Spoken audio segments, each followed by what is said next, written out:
Welcome to What If Sleepstorian, soft-spoken tales to slow the day's thoughts and carry you toward peaceful sleep. Before we begin, tell me where in the world you're listening from tonight, and, if you wish, what's on your mind. I read every note and love keeping quiet company across distances. If this brings you peace, a like and subscribe will help me make more nightbound stories. And if you'd like to support even further, you can buy me a coffee through the link in the description. Now settle in, get comfortable, and breathe with me as we begin.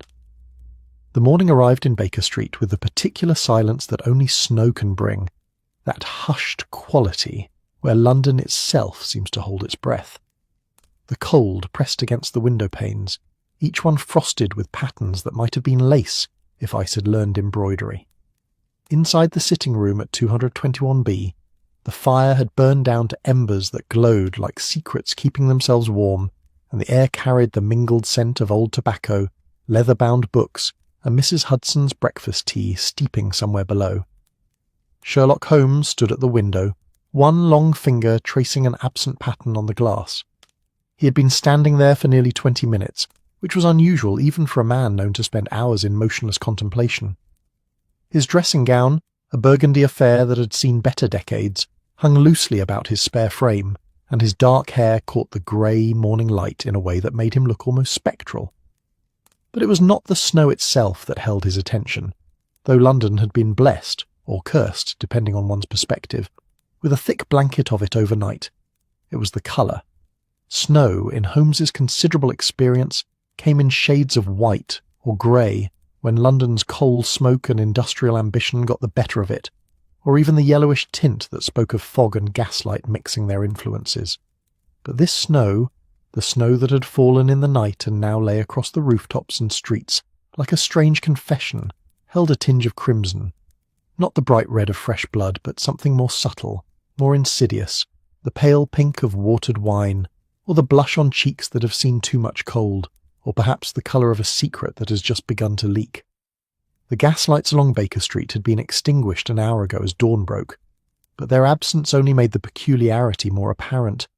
The snow reflected the morning light with an off-kilter warmth, as if the city had been dusted with something that remembered summer even as winter held it firm.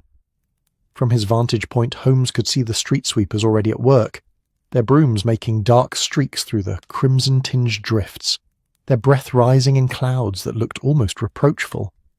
One of them paused to examine the snow on his shovel, holding it up to the light with the confused expression of a man confronting evidence that his senses might be lying. "Remarkable," Holmes murmured to the empty room, though the word barely disturbed the silence. The door opened then, not with the tentative knock of Mrs. Hudson bearing breakfast, but with the familiar confidence of a man who had walked through that door so many times that announcing himself seemed superfluous. Dr. John Watson stepped into the sitting room, bringing with him a gust of cold air, the scent of winter morning, and the slightly harried energy of a man who has walked briskly through strange weather to reach a friend he suspects might be awake at an unreasonable hour. "Holmes," Watson said, unwinding his scarf, a sensible wool affair that his late wife had knitted, though he never mentioned this detail, and stamping his boots on the threshold. "Have you seen it?" "The snow?" Holmes did not turn from the window. "I have been observing little else for the past 20 minutes, though I suspect your question is less about whether I have seen it, and more about whether I have formed a theory. The answer, my dear Watson, is that I have formed several, each one more improbable than the last, which usually indicates that the truth will prove even more improbable than any of them." Watson crossed to the window, standing beside his friend with the comfortable ease of long association. Together they looked out at London's strange new morning, two silhouettes framed by crimson-dusted glass. "The papers are calling it the Scarlet Snow," Watson said, pulling a folded copy of the Times from his coat pocket, though the editorial writers seem divided between blaming industrial pollution, atmospheric peculiarities, or, and I quote, "the moral decline of the modern age manifesting in meteorological rebellion." Holmes's mouth twitched in what might have been amusement. The Times has always had a gift for making the inexplicable sound like a judgment, though I noticed they stopped short of suggesting which particular sins might cause Snow to blush. A pity. It would make for more interesting reading than their usual complaints about the state of the railways. The detective finally turned from the window, his grey eyes sharp with the particular focus that Watson had learned to recognise as the beginning of a case. Holmes moved to his armchair, the one near the fire that had moulded itself to his form over years of use, and gestured for Watson to take the opposite seat. Between them, the small table held the debris of Holmes's night. A breakfast tray that appeared untouched, several newspapers marked with pencil notations, and a small glass dish containing what looked like a sample of the crimson snow, already melting into pink water. "You collected a sample," Watson observed, settling into his chair with the grateful sigh of a man whose morning walk had been longer than anticipated. "3 samples, actually. One from the street directly below, one from the roof, which required a somewhat undignified climb that I shall not describe in detail, and one from Regent's Park, which I retrieved an hour ago while you were no doubt enjoying a civilized breakfast." Holmes lifted the glass dish, tilting it to catch the light. "The coloration is consistent across all 3 locations, which eliminates the possibility of localized contamination.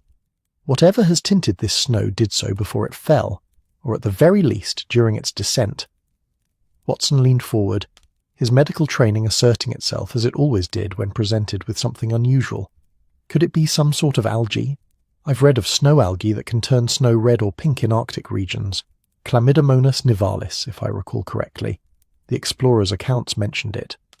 An excellent hypothesis, and one that demonstrates why I keep you around, Watson.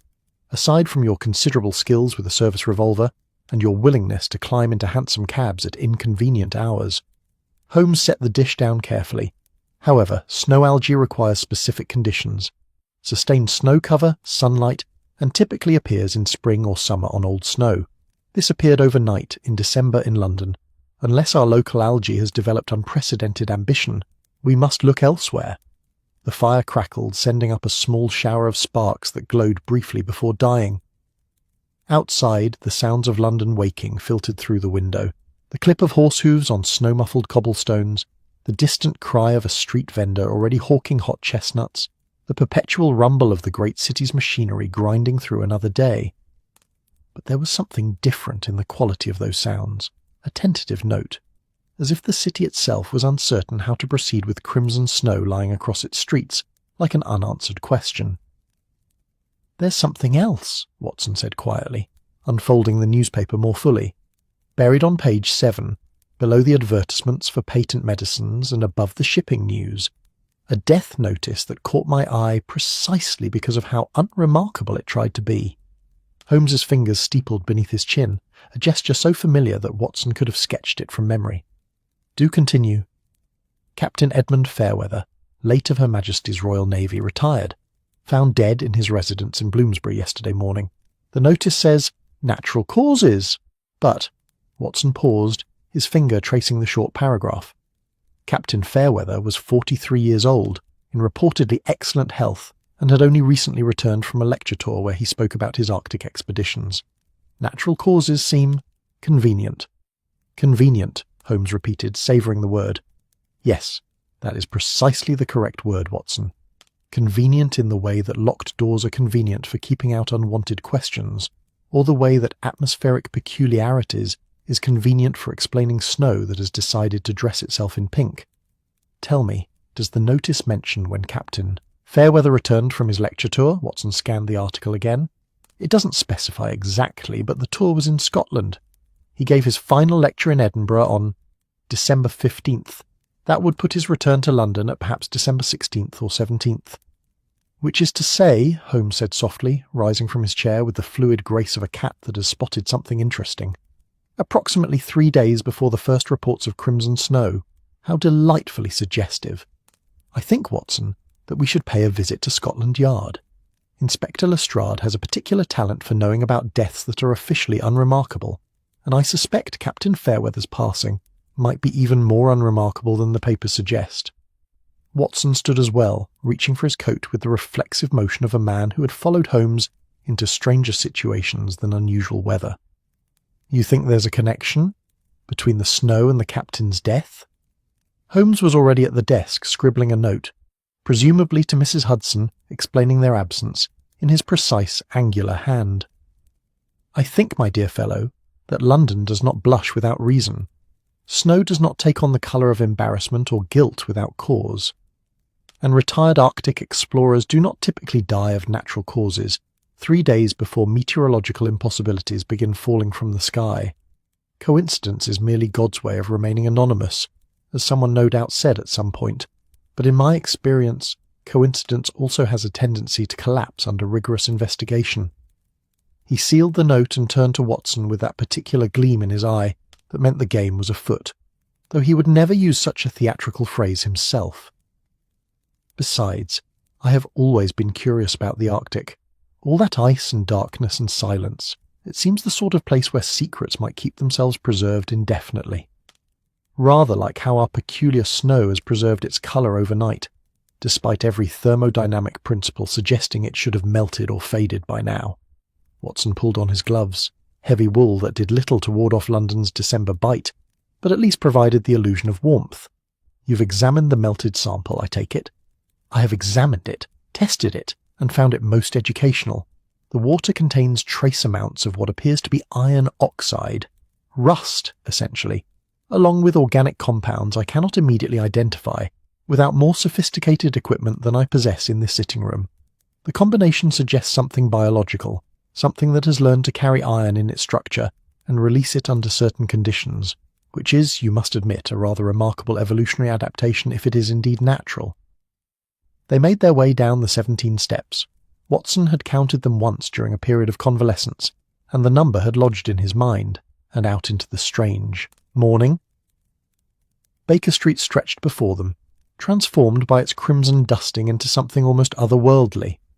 The snow crunched beneath their boots with the familiar squeak of fresh powder, but each footprint they left behind seemed to glow faintly pink, as if they were walking through a dream that couldn't quite decide whether it was beautiful or unsettling.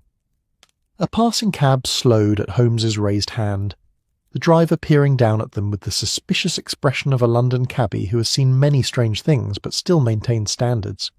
"Where to, gents?" "Scotland Yard," Holmes said, climbing in with Watson close behind.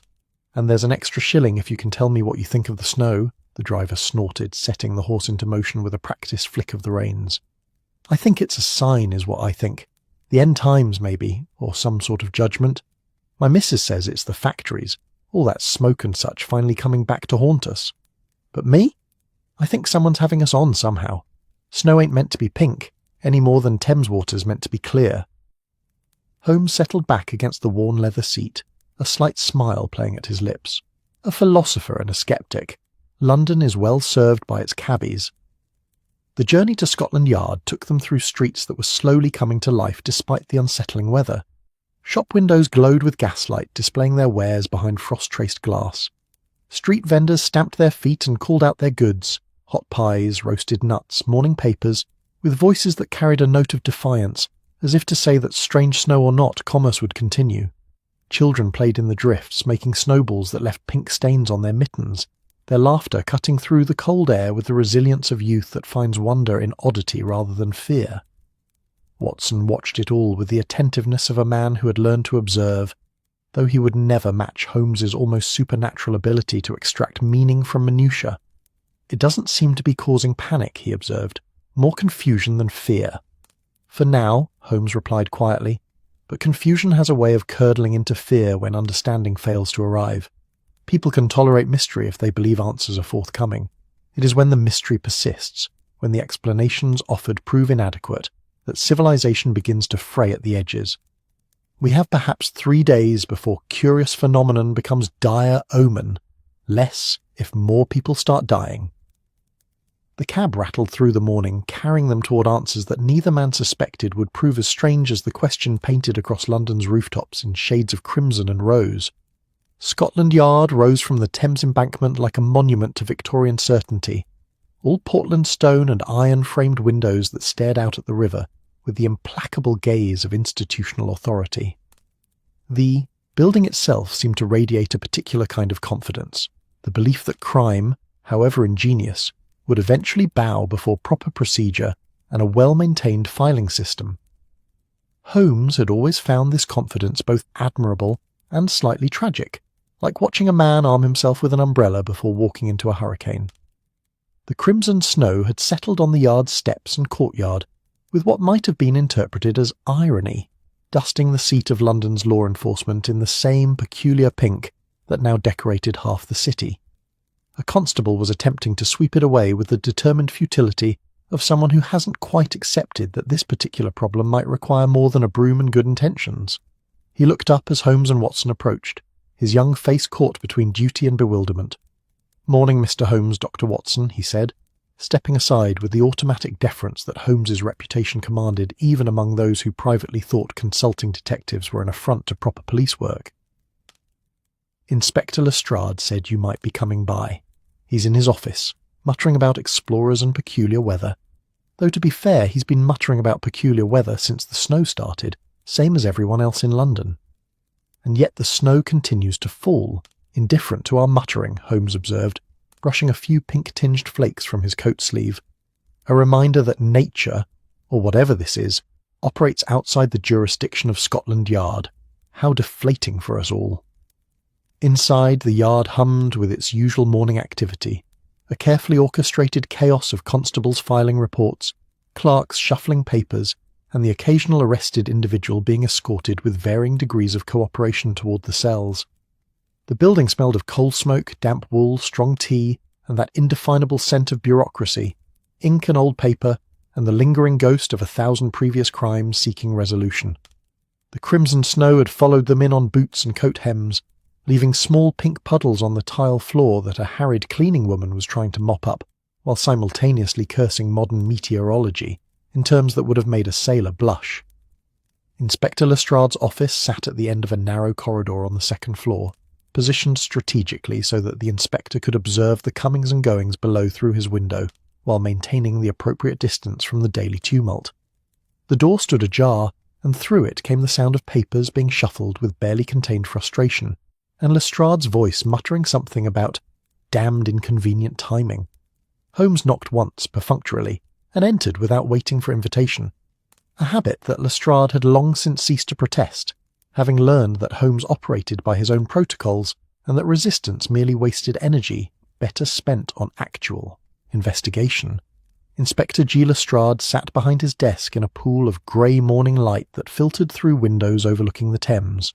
He was a lean man, ferret-faced and sharp-eyed, with the kind of intelligence that manifested not in brilliant deductions but in dogged persistence and an encyclopedic knowledge of London's criminal element. His office reflected this practical mindset. Filing cabinets organised with military precision, maps of London marked with pins indicating crime patterns, and a teapot that was likely cold but still sitting hopefully on its tray. "Holmes," Lestrade said, looking up with an expression that managed to combine relief, resignation, and preemptive defensiveness. "I suppose you're here about Captain Fairweather, or the snow, or both, knowing your tendency to see connections where the rest of us see coincidence." "Coincidence," Holmes said, settling into the chair opposite Lestrade's desk while Watson took the seat beside him, "is what we call patterns we haven't yet recognised. I am here about both the captain and the snow, because I suspect they are not coincidental at all. Tell me about Fairweather's death." Lestrade leaned back in his chair, which creaked in protest, a sound so familiar it had become part of the officer's character. Found yesterday morning by his housekeeper, Mrs. Blackwood, in his study. No signs of forced entry, no signs of struggle. The physician who examined him, Dr. Thornton, respectable fellow, practices in Bloomsbury, declared it natural causes, heart failure, possibly brought on by exertion or stress. 43 years old, recently returned from a speaking tour, and his heart simply stopped. Watson's medical scepticism was evident in his tone. "I assume there were no underlying conditions? No family history of cardiac trouble?" "None that we're aware of," Lestrade admitted, pulling a folder from the organised chaos of his desk. "Which is precisely why I was muttering when you arrived. Fairweather was, by all accounts, remarkably fit. Climbed mountains in Scotland just last month. Gave lectures that ran for hours without appearing winded. Mrs. Blackwood said he'd seemed tired the past few days, mentioned not sleeping well, but nothing that suggested imminent death." Holmes's fingers steepled beneath his chin, a gesture Watson recognised as the external sign of internal machinery beginning to turn. "And the circumstances of discovery? Paint me the scene, Inspector. Every detail, no matter how insignificant it may seem." Lestrade consulted his notes, squinting at his own handwriting in the dim light. Mrs. Blackwood arrived at 7 o'clock, as was her custom. She noticed immediately that the study lamp was still burning. Fairweather had apparently been working through the night. She knocked, received no answer, and found him slumped over his desk. Various papers spread before him, ink spilled from an overturned pot, and his right hand was still holding a pen. Dr. Thornton was summoned, pronounced him dead, estimated the time of death at somewhere between 2 and 4 in the morning. The papers on his desk, Holmes said quietly. What was he writing? Notes for an upcoming lecture, apparently. Something about Arctic ice formations and their effects on navigation. Mrs. Blackwood said he'd been obsessed with the topic since his return from Scotland, spending every evening in his study poring over old expedition journals and charts. Watson shifted in his chair, his medical mind clearly working through possibilities. Could I examine the body? If there's any question about the cause of death, a more thorough examination might— Already cremated, Lestrade interrupted, and Watson's sharp intake of breath spoke volumes about what that meant for their investigation. Family's wishes. The funeral was this morning, actually, at Kensal Green. Private affair, just a few fellow explorers and some naval colleagues. We had no reason to object. It was ruled natural causes, and the family wanted closure. How remarkably convenient, Holmes murmured. The words so soft they barely disturbed the air. And how remarkably final. Tell me, Inspector, has anyone else died recently? Anyone with similar circumstances, unexpected, officially natural, perhaps also connected to Arctic exploration? Lestrade's expression shifted, and Watson recognised the look. The moment when a police officer realises that the consulting detective has already seen something that was supposed to remain hidden in plain sight. The inspector pulled out another folder, this one thicker, more worn at the edges. 3 others, Lestrade said slowly. In the past fortnight. I'd noticed the pattern myself and started compiling information this morning when I heard about Fairweather. Lieutenant Marcus Henshaw died December 5th. Dr. Robert Ashford died December 9th. Commander James Blackwood, no relation to the housekeeper, died December 12th. And now Captain Fairweather on December 17th. All of them Arctic explorers, Holmes finished. All of them connected to northern expeditions. I assume they all died of officially natural causes? Heart failure, perhaps? Or respiratory complications? Heart failure, everyone. Lestrade confirmed, his finger tracing down the list of names. Different physicians, different parts of London, but the same ultimate conclusion. At the time, I thought it was just one of those odd coincidences. Middle-aged men, stressful lives, the rigours of polar exploration taking their toll years later. But 4 in 2 weeks, and now with this peculiar snow. Holmes rose from his chair and moved to the window, looking out at the Thames as it flowed past, grey and eternal, carrying London's secrets toward the sea. The river's surface reflected the strange morning light filtered through crimson-dusted air, turning the water into something that resembled old wine more than English waterway. Along the embankment, people moved about their business with the determined normalcy of Londoners refusing to be fazed by mere meteorological oddity. But Holmes could see the way they glanced at the sky, the way mothers pulled their children closer, the way even the most stalwart citizens quickened their pace as if hoping to outrun whatever question the snow was asking. The connection between them, Holmes said without turning from the window. Beyond their profession, what else united these men? The same expeditions, the same ships, the same sponsors. Lestrade rustled through his papers with renewed purpose, now fully engaged in the hunt. Give me a moment. Yes, here. Henshaw, Ashford, and Blackwood all participated in the Greely expedition to the Arctic in 1883. Fairweather wasn't part of that specific expedition, but he was part of the relief effort that went looking for Greely's party when they went missing. Watson leaned forward, his knowledge of exploration history serving him well. The Greely expedition was a disaster, wasn't it? I remember reading about it in the papers. Lady Franklin Bay, scientific observation, and then years of silence before the survivors were finally found. Terrible conditions, starvation, allegations of cannibalism. Indeed, Holmes said, turning from the window with that particular intensity that meant pieces were beginning to fit together in ways no one else could yet see. And if memory serves, the Greely expedition had international complications, Russian territorial disputes, competing claims to Arctic waters, accusations of espionage disguised as scientific research, Am I correct, Inspector?" Lestrade nodded slowly. The Foreign Office was involved, yes. Questions in Parliament about whether British expeditions were straying into Russian-claimed territories. There were rumours, never confirmed, of confrontations with Russian explorers, possibly Russian naval personnel. But it was all hushed up in the interest of diplomatic relations. The official record speaks only of scientific cooperation and shared pursuit of knowledge. The official record, Holmes repeated with the faint smile of a man who trusted official records about as much as he trusted London weather predictions, which is to say, a carefully edited version of events designed to prevent exactly the kind of international incident that might result from, for example, British explorers discovering something the Russian Empire would prefer remained hidden. "Watson, remind me, what is the current state of Anglo-Russian relations?" "Strained," Watson replied immediately. "The great game continues, even if we're not officially calling it a war. Competition over India, over Central Asia, over anywhere either empire can plant a flag and claim interest. The Foreign Office treats Russia as a rival at best, an enemy at worst, depending on which day you ask and which minister is speaking." Holmes returned to his chair but did not sit, instead standing behind it with both, hands resting on the back, a posture that suggested energy barely contained.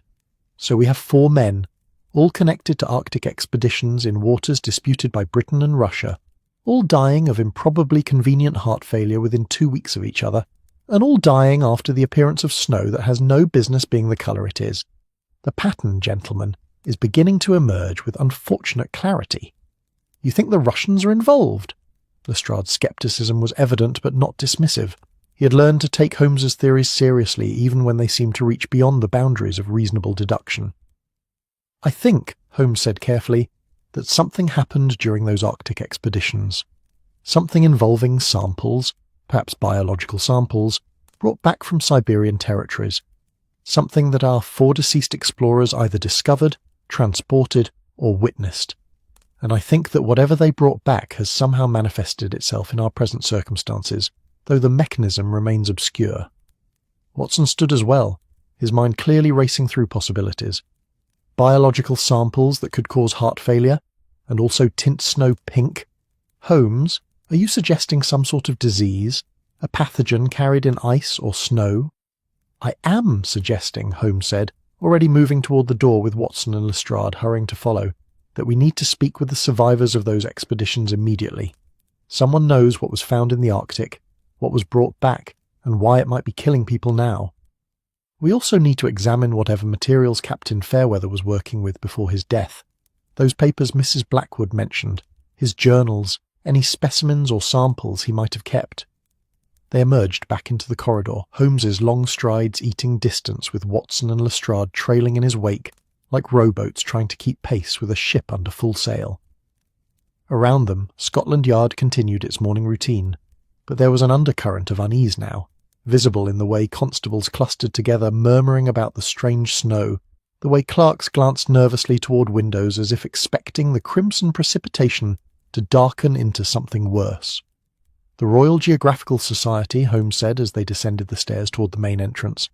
"That is where we'll find the records of these expeditions, the membership rosters, the after-action reports, and more importantly, that is where we'll find the survivors, retired explorers who gather there like old soldiers at their club, sharing stories and pretending the Arctic doesn't still live in their bones. Someone there will know what secret the ice was keeping." They emerged into the cold morning, the crimson snow still falling in lazy spirals that seemed almost leisurely in their descent, as if winter had decided to take its time revealing whatever message it carried. The Thames flowed on beside them, indifferent to human concerns, indifferent to the small pink flakes that touched its surface and dissolved into nothing, leaving no trace except the gradually changing colour of London itself. A cab was summoned, and as they climbed aboard, Holmes turned to Watson with an expression that managed to combine grim determination with something almost like anticipation. "The game, my dear Watson, is not merely afoot. It is running ahead of us, and we must sprint to catch it before more bodies accumulate and before whatever secret is buried in Arctic ice finishes melting across London's streets." The cab lurched into motion, carrying them toward answers that would prove colder than any snow, natural or otherwise. The Royal Geographical Society occupied a building in Kensington Gore that spoke of the Empire with the casual confidence of old money and older maps. Built in the classical style that Victorian England favoured for its important institutions, all columns and symmetry, and the implicit suggestion that geometry itself endorsed British expansion, the society housed within its walls the accumulated knowledge of centuries of exploration. Here were the charts that had guided ships through uncharted waters, the journals that documented first contacts with distant peoples, the specimens that proved the world was larger and stranger than any armchair philosopher could imagine from the comfort of a London study. The crimson snow had settled on the society's steps and portico with what might have been interpreted as deliberate symbolism, dusting the temple of exploration in the same peculiar colour that explorers might have found in distant polar regions. Holmes paused at the entrance, observing the way the pink-tinged drifts had been partially cleared, but not entirely removed, as if the staff couldn't quite decide whether to treat this phenomenon as weather to be managed or evidence to be preserved. "The Royal Geographical Society," Watson murmured as they climbed the steps, his breath misting in the cold air, "has always struck me as a museum dedicated to the proposition that curiosity is both virtue and vice. Every map here represents someone who looked at a blank space and decided it was personally offensive." "A fair assessment," Holmes replied, pushing through the heavy oak doors into the building's interior. "Though I would add that every map also represents someone who returned alive to draw it. The ones who didn't return leave different kinds of marks, the gaps in the archives, the expeditions with incomplete rosters, the journals that end mid-sentence because their authors met something they couldn't chart." The entrance hall stretched before them in marble magnificence, its walls lined with portraits of famous explorers staring down with the stern expressions of men who had faced blizzards, hostile territories, and parliamentary committees with equal fortitude. David Livingstone gazed disapprovingly from one wall, while Sir John Franklin, whose Arctic expedition had ended in tragedy and cannibalism, though the portraits diplomatically omitted this detail, occupied a place of honour near the grand staircase. Between the portraits hung maps, Africa gradually filling in with detail, the Arctic's blank spaces slowly acquiring names and borders, the world itself becoming less mysterious and more possessed with each passing decade. A clerk approached them with the particular wariness of someone who had learned to recognise Sherlock Holmes on sight, and understood that his visits typically heralded complications. He was a small man, neat as a pin, with spectacles that magnified his eyes to an unsettling degree, and ink stains on his fingers that spoke of decades spent copying expedition reports in meticulous copperplate. "Mr. Holmes, Dr. Watson," he said, his voice carrying the slight wheeze of someone who spent too much time breathing air thick with old paper and preservation chemicals. "We heard about Captain Fairweather. Terrible business. Terrible. He was here just last week consulting the Arctic archives. Such a vital man, seemed in perfect health. The heart is a mysterious organ, I suppose." "Mysterious," Holmes agreed, "or misunderstood. Tell me, Mr. "Pemberton. Harold Pemberton. I've been the senior archivist here for 23 years come March." "Mr. Pemberton, then. You mentioned Captain Fairweather was consulting the Arctic archives. Can you tell me precisely what materials he was examining, and whether anyone else has been reviewing similar documents recently?" Pemberton's expression shifted to one of professional caution, the look of a man who understood that archives were confidential, not because their contents were secret, but because controlling access to information was the archivist's primary source of institutional power. "Well, Mr. Holmes, the Society does maintain certain standards regarding member privacy." Holmes produced a card, not his own, but rather an official-looking document bearing Scotland Yard's seal that Lestrade had provided before they parted ways.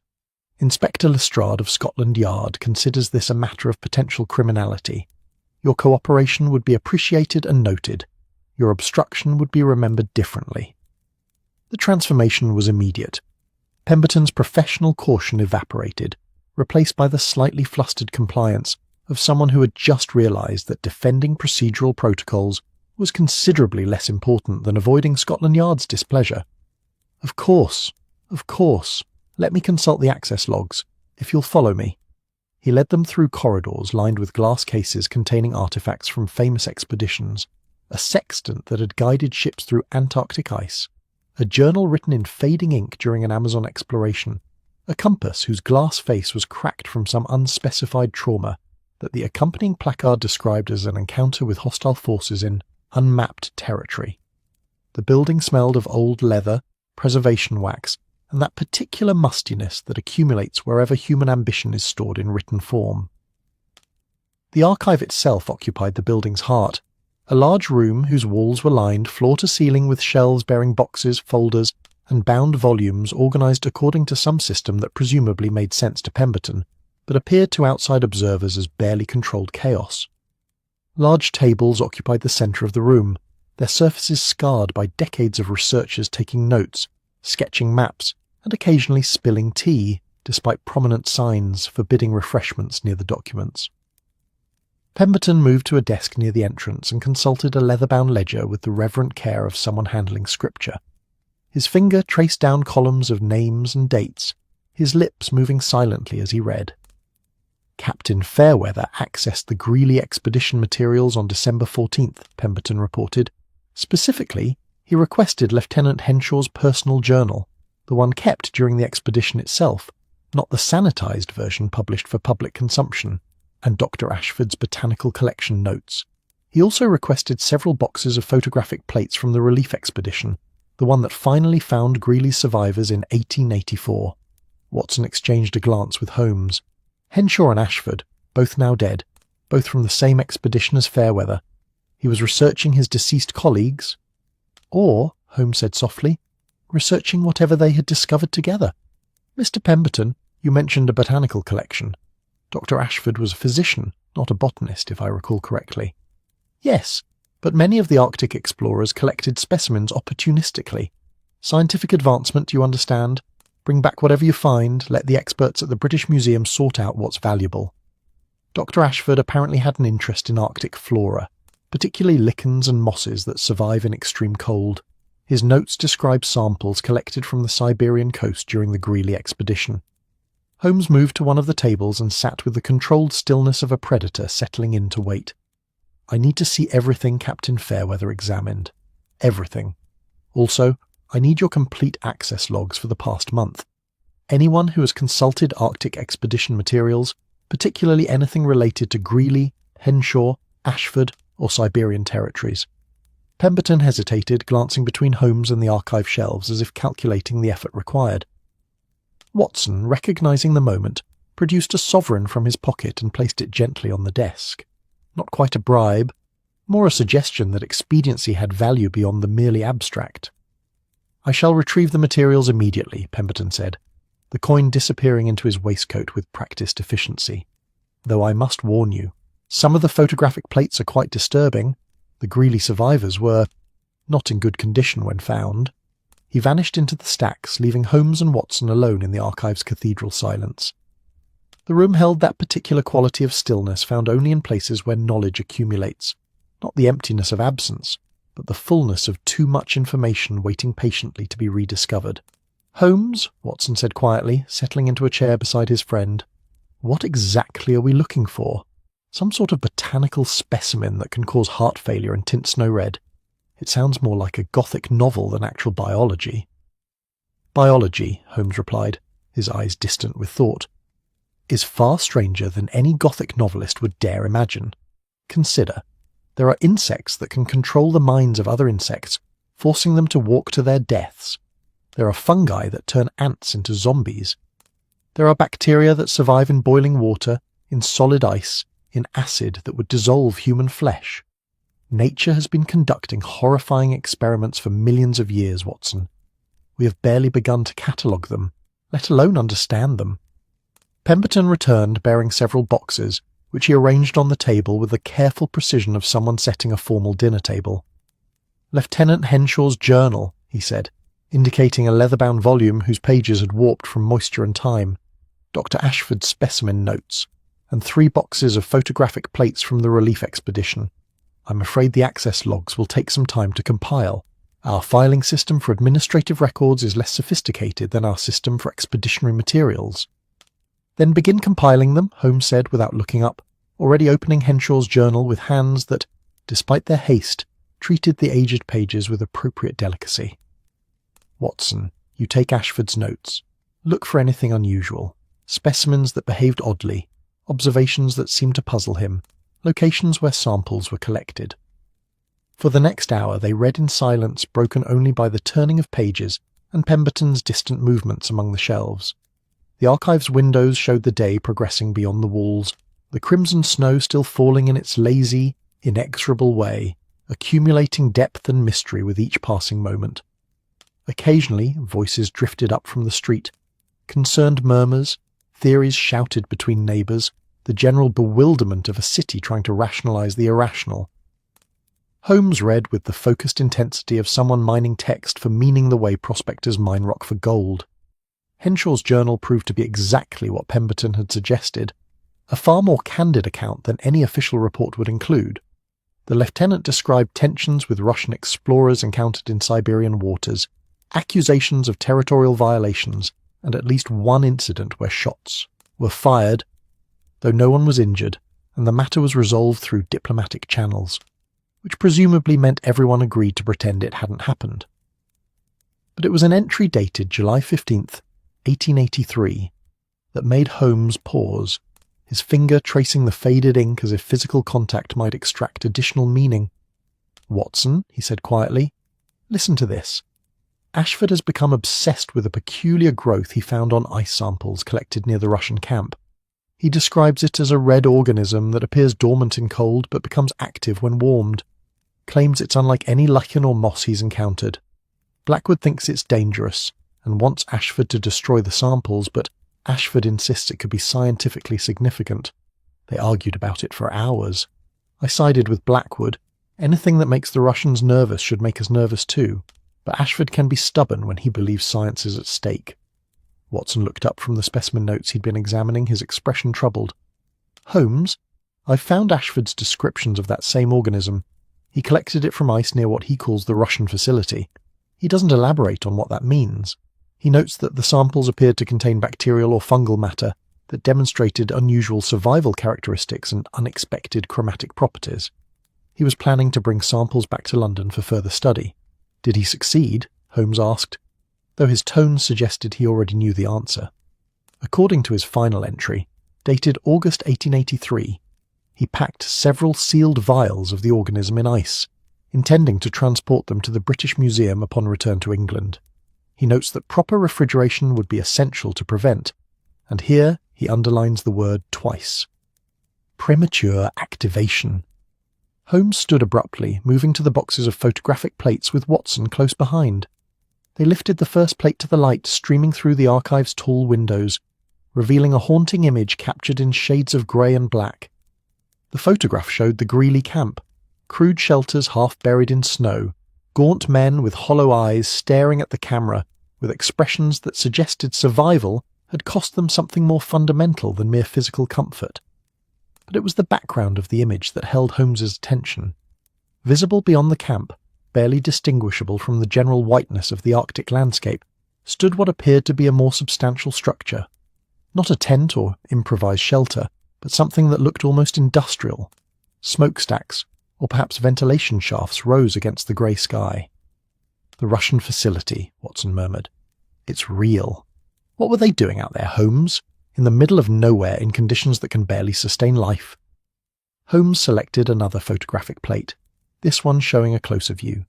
The image was slightly blurred, as if taken hastily, or from a distance, but it clearly depicted several men in what appeared to be protective clothing emerging from the structure, and on the ground around them, visible even in the monochromatic medium of early photography, the snow appeared darker, stained or tinted in a way that made it stand out against the surrounding whiteness.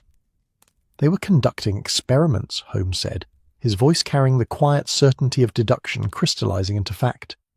"Biological experiments almost certainly, the kind of experiments that empires pursue in remote locations precisely because they're too dangerous to conduct near civilization. And our dead explorers, Henshaw, Ashford, Blackwood, Fairweather, they discovered it. They brought samples back, and now, 30-odd years later, those samples have come home to roost."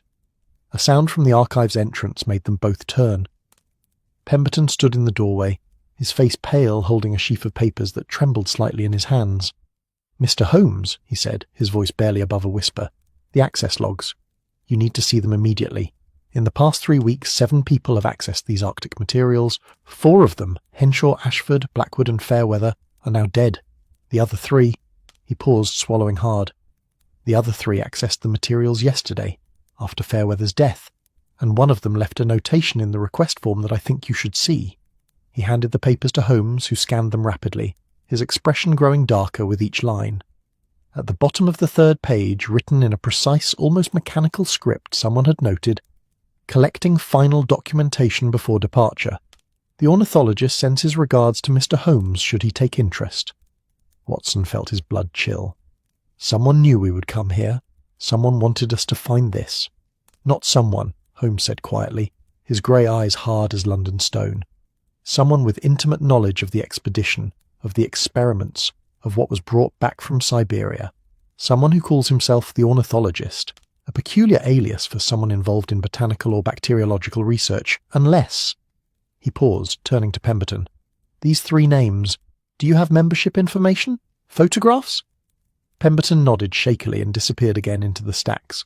Holmes turned to Watson, and in his friend's expression Watson saw something he had rarely encountered: uncertainty touched with what might have been concern. "We are not hunting a murderer, Watson. We are hunting someone who has weaponized nature itself, who has turned exploration into biological warfare, and who is somehow connected to both Imperial Russia and Victorian England's own sins of scientific ambition. And he knows we're coming." Outside, the crimson snow continued to fall, painting London in shades of warning that the city had not yet learned to read. The train to Cambridge departed Paddington Station, at 2:30, cutting through the winter afternoon with the determined rhythm of Victorian engineering, refusing to acknowledge that the weather had taken an unsettling turn. Holmes and Watson secured a first-class compartment, not out of preference for luxury, but for the privacy it afforded, away from the speculative conversations that filled the third-class carriages, where passengers traded theories about the crimson snow with the enthusiasm of amateur meteorologists suddenly confronted with evidence that their field of study might contain mysteries after all. The countryside beyond London rolled past their window, transformed by the peculiar precipitation into something that resembled a watercolour painting where the artist had grown careless with the red pigments. Fields that should have been pristine white now carried a pinkish hue that made the landscape look feverish, as if the earth itself had fallen ill. Farmhouses dotted the route, their roofs dusted in crimson, smoke rising from chimneys in defiant grey columns that suggested the inhabitants had decided to carry on with a normal life, regardless of what colour the sky chose to deliver. Holmes sat with Pemberton's documents spread across his lap, the membership records for the 3 surviving individuals who had accessed the Arctic materials, along with additional files that the archivist had provided with the nervous energy of someone who had suddenly realised his archive might contain evidence of something considerably darker than geographical discovery. Watson occupied the opposite seat, reading through photographic plate descriptions while occasionally glancing at the strange landscape rushing past. "Dr. Yevgeny Volkov," Holmes said, breaking the silence that had held since they boarded. His finger traced the first document, a membership application from 1879 written in precise English, with the faint ghost of Russian syntax lurking beneath. Born 1845 in St. Petersburg, educated at the Imperial Academy of Sciences, specializing in extremophile biology, the study of organisms that survive in conditions that should be lethal, specifically bacteria and fungi that thrive in Arctic permafrost. Watson looked up from his reading. That's remarkably specific. Most naturalists of that era were generalists, a bit of botany, a bit of geology, whatever specimens happened to be available. Someone focusing exclusively on Arctic microorganisms suggests either exceptional vision or exceptional obsession. Or, Holmes suggested, exceptional funding for a very specific purpose. According to his membership application, Volkov was sponsored by the Imperial Russian Geographical Society and was conducting research on the preservation of biological materials in extreme cold and their potential applications to medicine and agriculture, which is the sort of deliberately vague language that institutions use when they're funding research they don't want to explain in detail. He pulled out another document. This one a newspaper clipping from the Times dated August 1884, yellowed with age and brittle at the edges. The headline read, "Russian scientist expelled from Imperial Academy. Allegations of unauthorized experiments." The article is frustratingly brief, Holmes continued, reading aloud. Dr. Yevgeny Volkov, previously honored member of the Imperial Academy of Sciences, has been expelled and exiled to Siberia following allegations of conducting unauthorized biological experiments. The nature of these experiments remains classified, but sources within the academy suggest they involved dangerous research that violated ethical protocols. Dr. Volkov reportedly maintained that his work was essential to Russian scientific advancement and that his persecution represents institutional timidity in the face of necessary innovation. Exiled to Siberia, Watson mused, which is rather like exiling a fish to the ocean if his specialty was Arctic biology. They sent him directly to his area of expertise. Indeed, though I suspect the exile was meant to be punitive regardless, Siberia in the 1880s was not merely a location but a punishment, a slow death by cold and isolation that the Tsarist government had perfected over centuries. But here is where our story becomes more interesting. Holmes extracted another clipping, this one from 1889. 5 years later, reports began appearing in European newspapers about an escaped exile who made his way across Siberia and eventually to England. The Russian government demanded extradition. The British Foreign Office equivocated in that peculiar way that suggests they found the situation diplomatically useful, and ultimately Volkov seems to have vanished into London's Russian émigré community. The train swayed slightly as it rounded a curve, the motion gentle enough to be soothing rather than disruptive. Through the window, Cambridge's spires were beginning to appear on the horizon, Gothic towers rising against the grey winter sky like accusations in stone.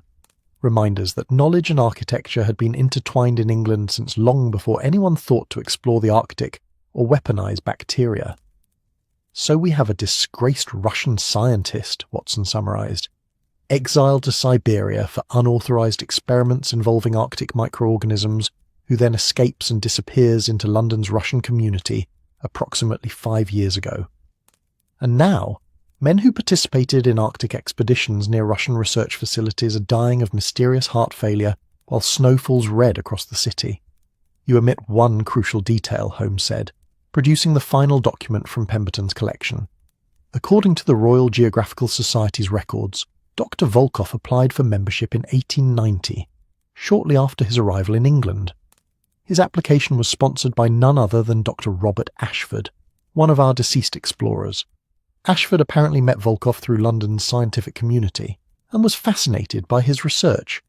The two collaborated on several papers about Arctic biology, though nothing that explicitly mentioned Ashford's specimen collection from the Greely expedition. Watson leaned forward, his expression troubled. "Are you suggesting that Ashford brought back contaminated samples from Siberia, connected with the exiled scientist who had been studying exactly those types of organisms, and then they worked together on research that somehow remained secret for years?" "I am suggesting," Holmes replied, "that we're dealing with a convergence of imperial ambition, scientific curiosity unbound by ethics, and the peculiar arrogance that allows men to believe they can control forces they barely understand." Volkov was conducting research for the Russian Empire, research dangerous enough to get him exiled even by Tsarist standards, which is saying something given their tolerance for brutality. Ashford brought back samples that Volkov recognized, and together they may have continued experiments that were too dangerous to conduct openly. The train pulled into Cambridge Station with a hiss of steam and the metallic shriek of brakes that seemed to announce their arrival to the entire city. The platform bustled with afternoon activity. Students in academic gowns hurrying between college and station, porters managing luggage with practiced efficiency, and vendors selling hot tea and meat pies to travellers who looked like they needed warming against both the cold and the inexplicable colour of the snow. Holmes and Watson emerged into Cambridge proper, that peculiar city where medieval architecture housed modern knowledge, and where every street seemed to lead either to a college, a church, or a pub where generations of scholars had debated whether the two were functionally equivalent. The crimson snow had accumulated here as well, dusting King's College Chapel and the Bridge of Sighs in the same unsettling pink that now characterised all of England, or at least all of it that Holmes had seen since yesterday morning. Their destination was not the university itself, but rather a nondescript building on the outskirts of the city centre, an address that Holmes had extracted from contacts within British intelligence, contacts he maintained for precisely these sorts of occasions, when official channels proved insufficient and unofficial channels proved necessary.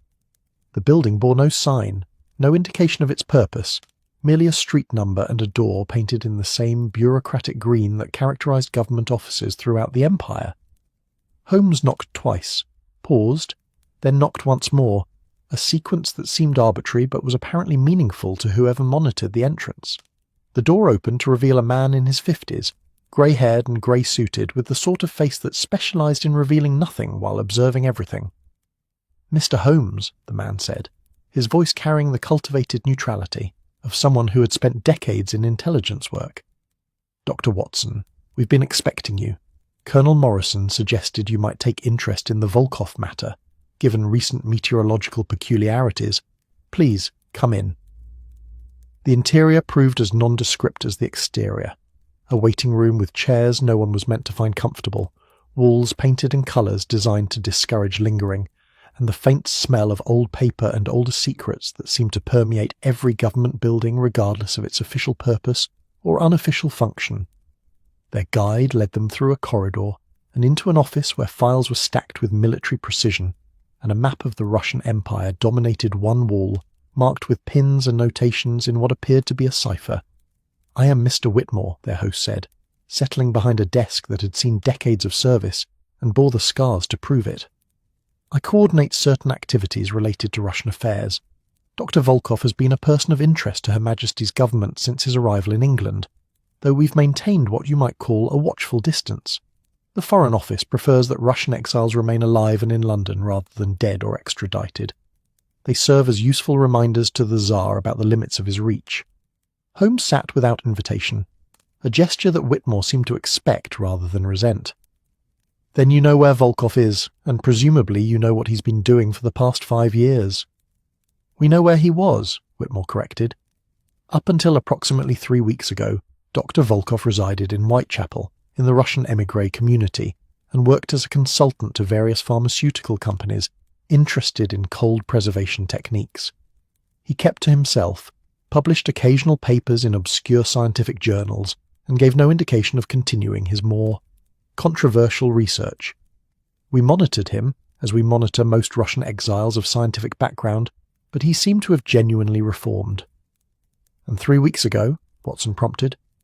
"3 weeks ago he disappeared, abandoned his lodgings, ceased contact with his few associates, and vanished as thoroughly as a man can vanish in London if he knows the city and has resources. We've been searching, naturally, but London has a way of hiding those who wish to remain hidden." Holmes's expression suggested he had expected precisely this answer. 3 weeks ago was approximately when the first of our Arctic explorers died. Lieutenant Henshaw, December 5th, followed by Ashford, Blackwood, and Fairweather at regular intervals. "Tell me, Mr. Whitmore, what exactly was Volkov researching for the Russian Empire? The official version is vague to the point of uselessness." Whitmore stood and moved to the map of Russia, his finger tracing the northern coastline where Siberia met the Arctic Ocean. In the late 1870s, the Russian military became interested in biological weapons, not in the crude sense of poisoning wells or contaminating food supplies, which any medieval army could accomplish, but in more sophisticated applications. They wanted organisms that could be dispersed over large areas, that would appear natural, that could incapacitate enemy populations without the political complications of overt warfare.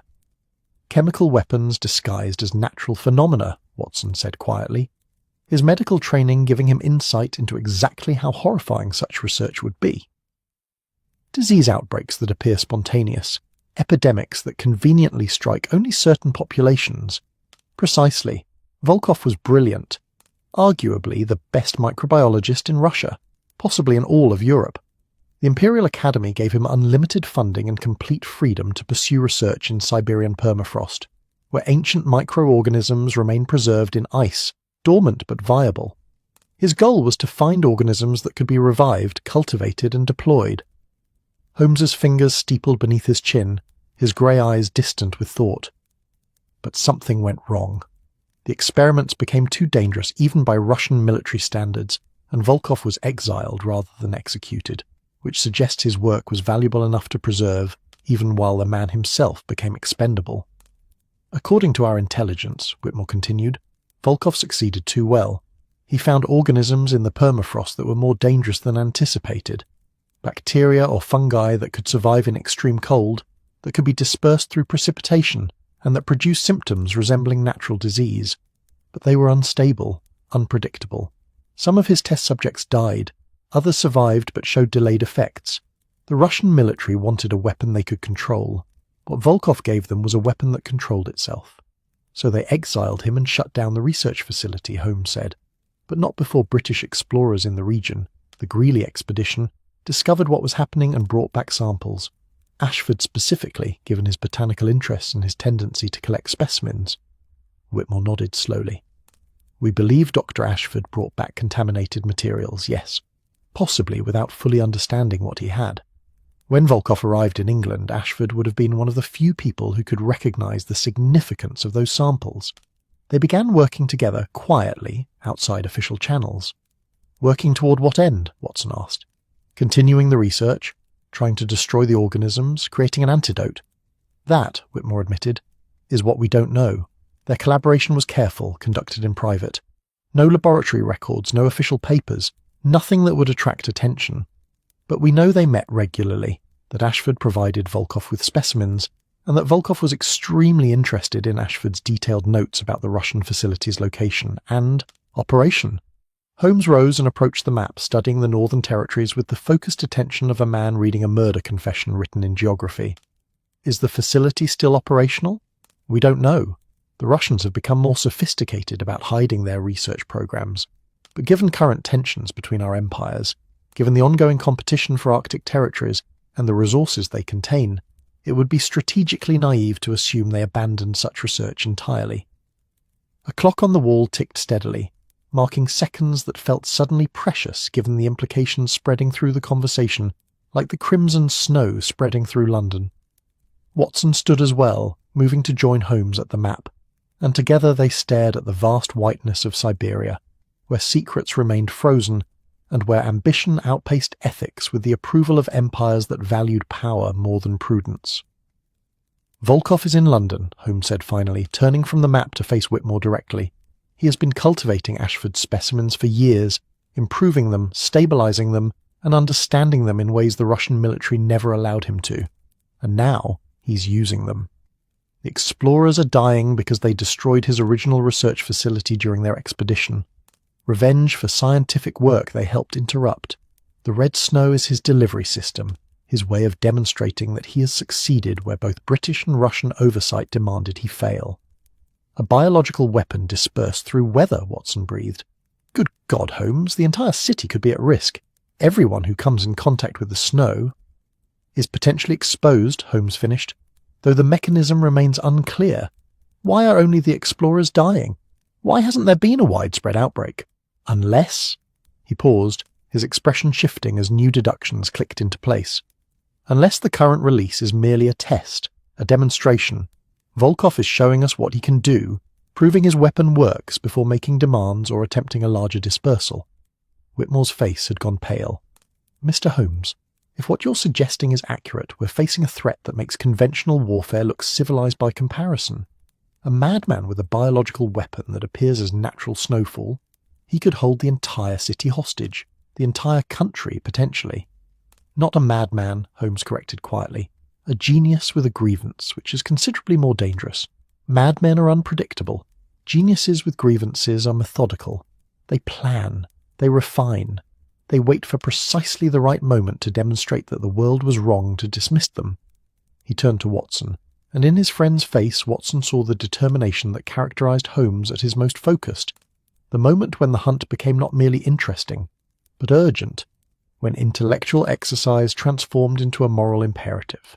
We need to find Volkov before he releases whatever he's been perfecting. We need to find his laboratory, his specimens, his dispersal mechanism, and we need to understand exactly what organism he's weaponized, because without that knowledge, we cannot stop it, counter it, or protect the population from exposure. Outside the window, Cambridge continued its afternoon routines beneath crimson snow, unaware that the peculiar weather represented not a meteorological anomaly, but the opening move in a game whose stakes involved every living person in London and possibly beyond. The city's spires rose against the darkening sky, Gothic and eternal, monuments to knowledge that had not yet learned that some discoveries come with prices too high to pay. The hunt, as Holmes had said earlier, was running ahead of them. Now they would have to sprint to catch it before the snow fell red enough to drown the city entirely. Night had settled over London by the time Holmes and Watson returned from Cambridge, bringing with it the peculiar darkness that winter afternoons surrender to without much resistance. The train journey back had been spent in contemplative silence, both men absorbed in their own thoughts about Russian scientists, biological weapons, and the increasingly urgent question of how to find a man who had spent 5 years perfecting the art of invisibility within one of the world's largest cities. But invisibility, as Holmes had observed during the journey, was never absolute. Every person left traces in their habits, their needs, their connections to the physical world that sustained them. Volkov would need laboratory space, equipment, and a source of specimens to continue his cultivation work. He would need access to the materials required for dispersing his organism across London. And most importantly, he would need a location that offered both secrecy and the specific environmental conditions necessary for working with microorganisms that thrived in the cold. It was this last consideration that led them, as evening deepened toward night, to the Royal Botanic Gardens at Kew. The gardens sprawled across 300 acres on the Thames's southern bank, a carefully curated collection of the world's plant life assembled through centuries of botanical imperialism. Here were specimens from every corner of the empire and beyond, tropical palms that would never survive English winters, Arctic plants clinging to existence in refrigerated enclosures, rare orchids whose survival required precise humidity and temperature controls. The gardens represented both scientific achievement and a peculiar form of colonialism, the belief that Britain could and should possess living samples of every ecosystem on Earth, preserved under glass and iron for study, classification, and the quiet assertion of dominance over nature itself. But it was the Palm House that drew Holmes's attention, that vast cathedral of glass and iron erected in 1848, a structure that housed tropical climates within its curved walls while London's weather raged impotently outside. The Palm House represented Victorian engineering's triumph over geography, creating micro-environments that could support life from distant latitudes.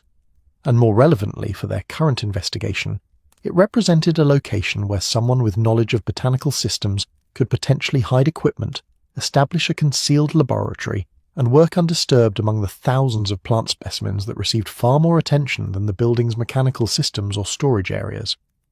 They approached the gardens as closing time neared, the winter darkness already complete despite the hour being barely past 5 o'clock.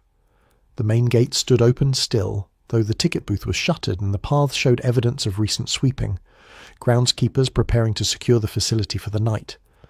The crimson snow had accumulated here as well, covering the pathways and collecting in drifts against the Palm House's glass walls, creating the unsettling impression that the great conservatory was blushing in the darkness. "We're expected to believe," Watson said quietly as they approached the Palm House entrance, "that a Russian exile managed to establish a secret laboratory in one of Britain's most prominent scientific institutions without anyone noticing?" "I expect," Holmes replied, "that institutions like Kew are perfect for concealment precisely because everyone assumes they're too prominent, too well monitored. Security focuses on preventing theft of valuable specimens or vandalism by the public. Who would think to check whether someone with legitimate scientific credentials had established unauthorized research in unused storage areas, especially if that someone had spent 5 years building relationships, establishing trust, becoming part of the landscape?" They reached the Palm House entrance to find it unlocked, not carelessly left open, but deliberately accessible, as if someone had anticipated their arrival and wished to facilitate it. Holmes paused at the threshold, one hand on the ornate iron door handle, his expression suggesting he was calculating probabilities and finding none of them particularly comforting. "He knows we're coming," Watson observed unnecessarily. "He's known since we visited the Royal Geographical Society. The ornithologist sends his regards, remember? He left that message specifically to ensure we would follow this trail. The question is whether he's inviting us here to negotiate, to demonstrate his work, or to eliminate two people who have become inconveniently curious." Holmes drew a breath, then pushed the door open. "Regardless, we cannot turn back now. Whatever Volkov is planning reaches its culmination soon. The pattern of death suggests acceleration, and the snow's increasing intensity suggests he's preparing for a larger release." The Palm House's interior was a world transformed, warm, humid, alive with the scent of earth and growing things and that peculiar organic smell of decomposition and renewal happening simultaneously. The temperature shift from winter cold to tropical warmth was immediate and disorienting, like stepping through a portal into a different season, a different continent. The glass walls and ceiling arched overhead, disappearing into shadows above where the building's iron framework created a geometric skeleton supporting thousands of glass panes. Palms rose around them like columns in a living cathedral, their fronds spreading overhead to create a canopy that filtered what little light penetrated from the gas lamps positioned along the walkways. Between the palms grew smaller tropical plants, ferns and orchids and flowering species whose names Watson didn't know, but whose beauty needed no identification. The paths wound through this manufactured jungle in carefully planned curves, designed to give visitors the impression of exploration, while never allowing them to become truly lost. But Holmes did not follow the designated paths. Instead, he moved toward the building's western side, where the palmhouse's curve created alcoves and spaces less visible from the main walkways. Watson followed. His medical bag carried more from habit than any specific expectation of needing it, though, given the circumstances, he found himself grateful for its familiar weight. They navigated through increasing darkness. The gas lamps here were fewer, dimmer, as if this section received less maintenance, or perhaps was deliberately kept shadowed. The plants grew denser, more wild, as if the gardeners allowed nature slightly more freedom in areas where visitors rarely ventured. The humidity intensified until Watson could feel moisture condensing on his coat, his breath coming heavy in air that felt more like liquid than gas. And then they found it, a door, painted green to blend with the foliage, set into the palmhouse's foundation, and marked only with a small brass plate reading "Mechanical Systems, Authorized Personnel Only." The sort of door that thousands of visitors had likely walked past without noticing, assuming it led to nothing more interesting than boilers and ventilation equipment. Holmes tested the handle, unlocked, like the entrance. He exchanged a glance with Watson, who had drawn his service revolver with the smooth motion of a man who had performed that action in considerably more dangerous situations than a botanical garden. "Ready?" Holmes asked quietly. "I suppose we're about to discover whether botany and biology are more closely related than I learned in medical school," Watson replied, attempting levity while his hand remained steady on the revolver's grip. The door opened onto stairs descending into darkness broken only by the faint glow of what appeared to be electric lights, remarkable in itself, given that most of London still relied on gas. Holmes produced a small electric torch from his coat pocket, a recent acquisition that Watson had privately considered an unnecessary expense until precisely this moment, and directed its beam downward. The stairs were stone, worn smooth by decades of use, descending deeper than seemed necessary for maintaining heating equipment. The air grew cooler as they descended, not cold but a controlled temperature that suggested deliberate climate management rather than natural conditions. The walls showed evidence of recent renovation, new piping, modern insulation, equipment that looked far too sophisticated for simple building maintenance. At the bottom, perhaps 20 feet below the palmhouse's main level, the stairs opened into a corridor that had been carved from London's underlying clay and reinforced with brick arches. The electric lights here were brighter, revealing a passageway that extended in both directions, toward the palmhouse's centre and toward its outer walls. The floor was clean, recently swept, and the air carried a sharp antiseptic smell that overlaid something else, something organic and vaguely unpleasant that Watson's medical training identified as biological material in various stages of growth or decay. Holmes chose the path leading toward the building's centre, moving with cautious deliberation, while Watson maintained position slightly behind and to the right, providing cover and keeping his revolver ready. The corridor brought them to a heavy door fitted with modern locks, all currently open, and beyond it, a space that made Watson's breath catch, despite years of medical training that should have injured him to shocking sights. The room was a laboratory, but unlike any laboratory Watson had encountered in medical schools or research facilities. The space occupied what must have been a vast basement chamber beneath the palmhouse's centre, its ceiling arching overhead in brick vaults that spoke of Victorian engineering, creating spaces for purposes the original architects might never have imagined. But it was the room's contents that commanded attention. Glass enclosures lined the walls, each one maintaining different environmental conditions, some frosted with cold, others humid with tropical warmth, still others filled with what appeared to be nothing but carefully controlled air. Within these enclosures grew organisms that ranged from recognizable plants to things that looked like neither plant nor animal, but something in between. Many displayed the characteristic crimson coloration that Watson now associated with the snow falling outside, though here the red appeared in different forms: coatings on ice samples, growths on plant material, films spreading across nutrient media.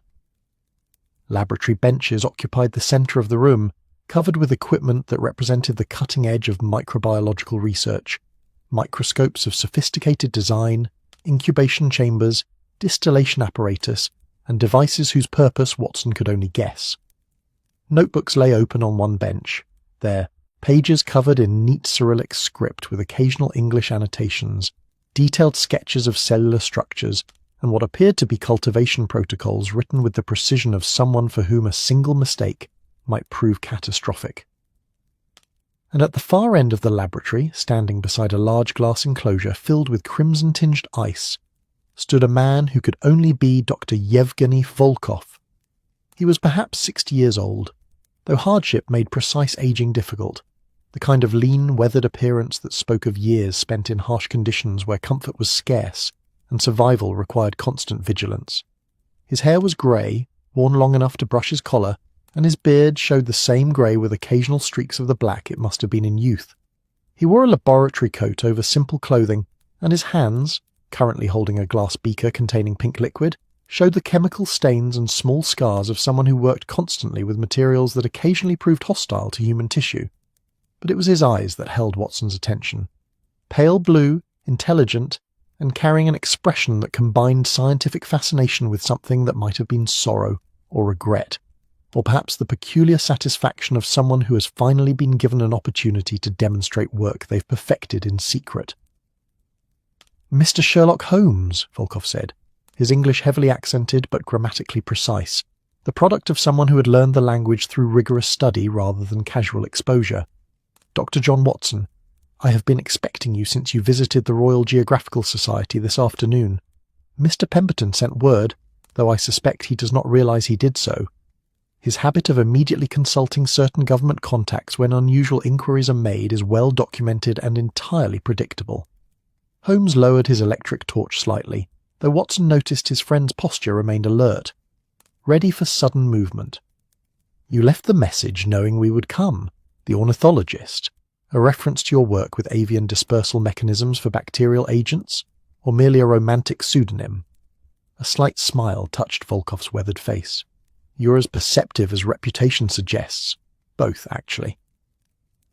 "During my work for the Imperial Academy, I studied how Arctic birds carry microorganisms across vast distances, spreading them through their migrations. It seemed an appropriate identifier for someone whose life's work involves understanding how nature distributes its smallest inhabitants. And how you have learned to weaponize that distribution," Watson said, his revolver still trained on Volkov, though the scientist seemed entirely unconcerned by its presence. "The explorers are dead because of you, Captain Fairweather, Commander Blackwood, Dr. Ashford, Lieutenant Henshaw, all killed by organisms you've cultivated." Volkov set down the beaker with careful precision, his movements deliberate and controlled. "Killed? No, Dr. Watson. They killed themselves, in a manner of speaking. 28 years ago, during the Greely expedition's unauthorized incursion into Siberian waters, those men discovered my research facility.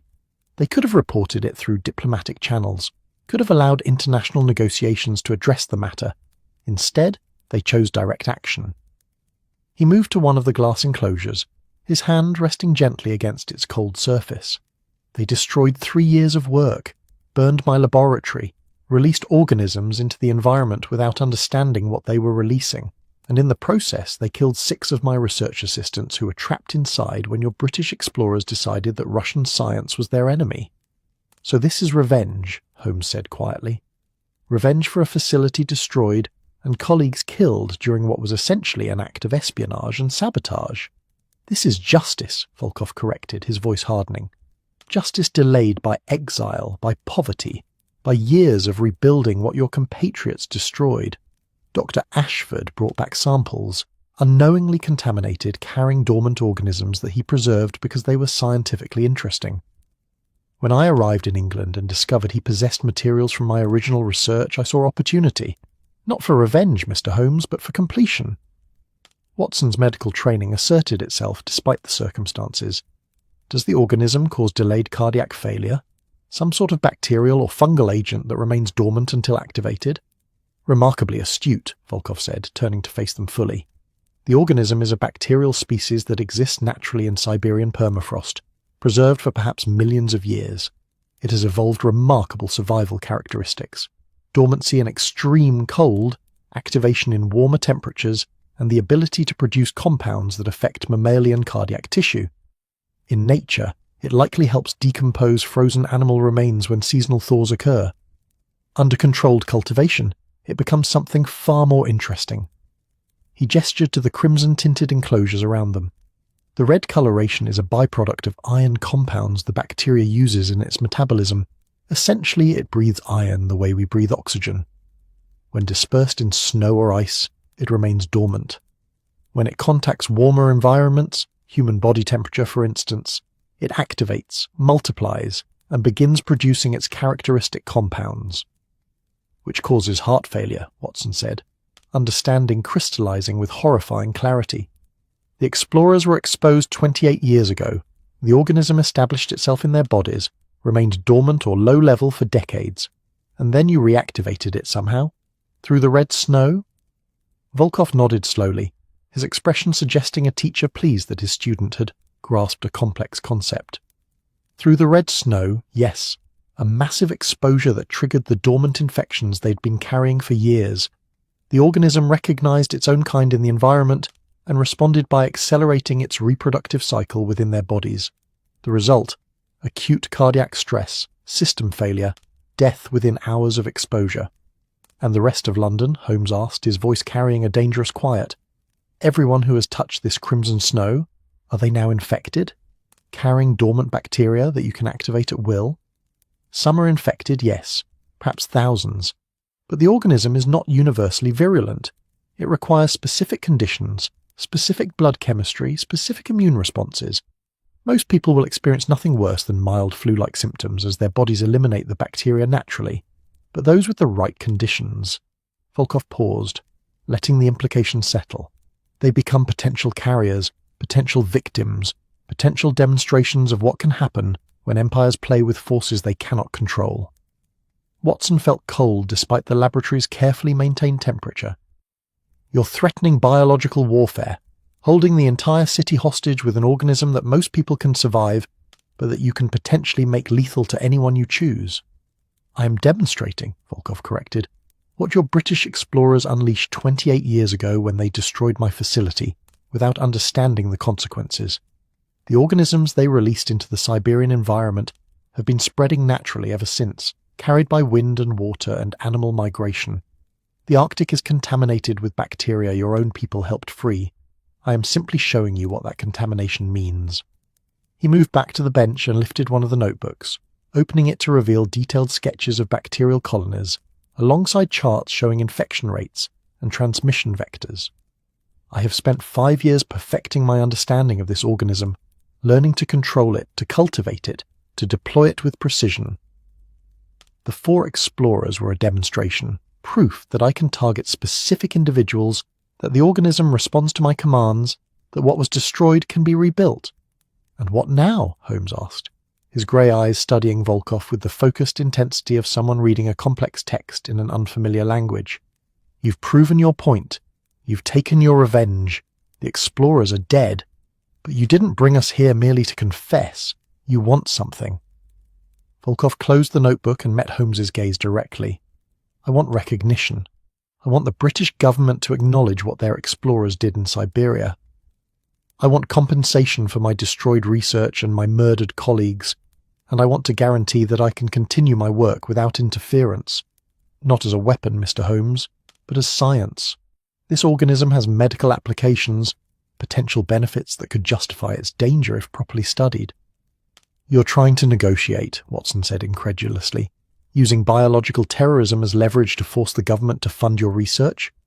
"I am trying to prevent catastrophe," Volkov replied, and for the first time Watson heard genuine emotion in the scientist's voice. "The organism is already spreading through London. Not everywhere, not catastrophically, but present, growing, adapting.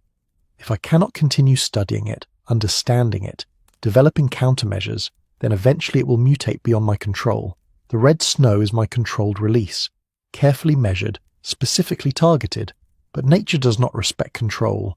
Eventually the bacteria will evolve, and when it does, no one will be able to stop it." Holmes had moved closer during this speech, studying the laboratory's equipment with the keen attention of someone memorizing details for later analysis. "You're offering protection money," he observed. "Pay me and I'll keep the monster leashed. Refuse, and the monster eats everyone. It's extortion dressed in scientific justification." "It is reality," Volkov said flatly.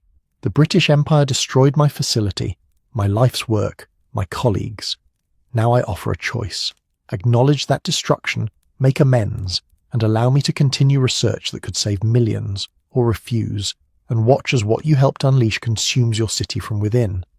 The laboratory fell silent except for the quiet hum of electric equipment and the subtle sounds of organisms growing in their controlled environments.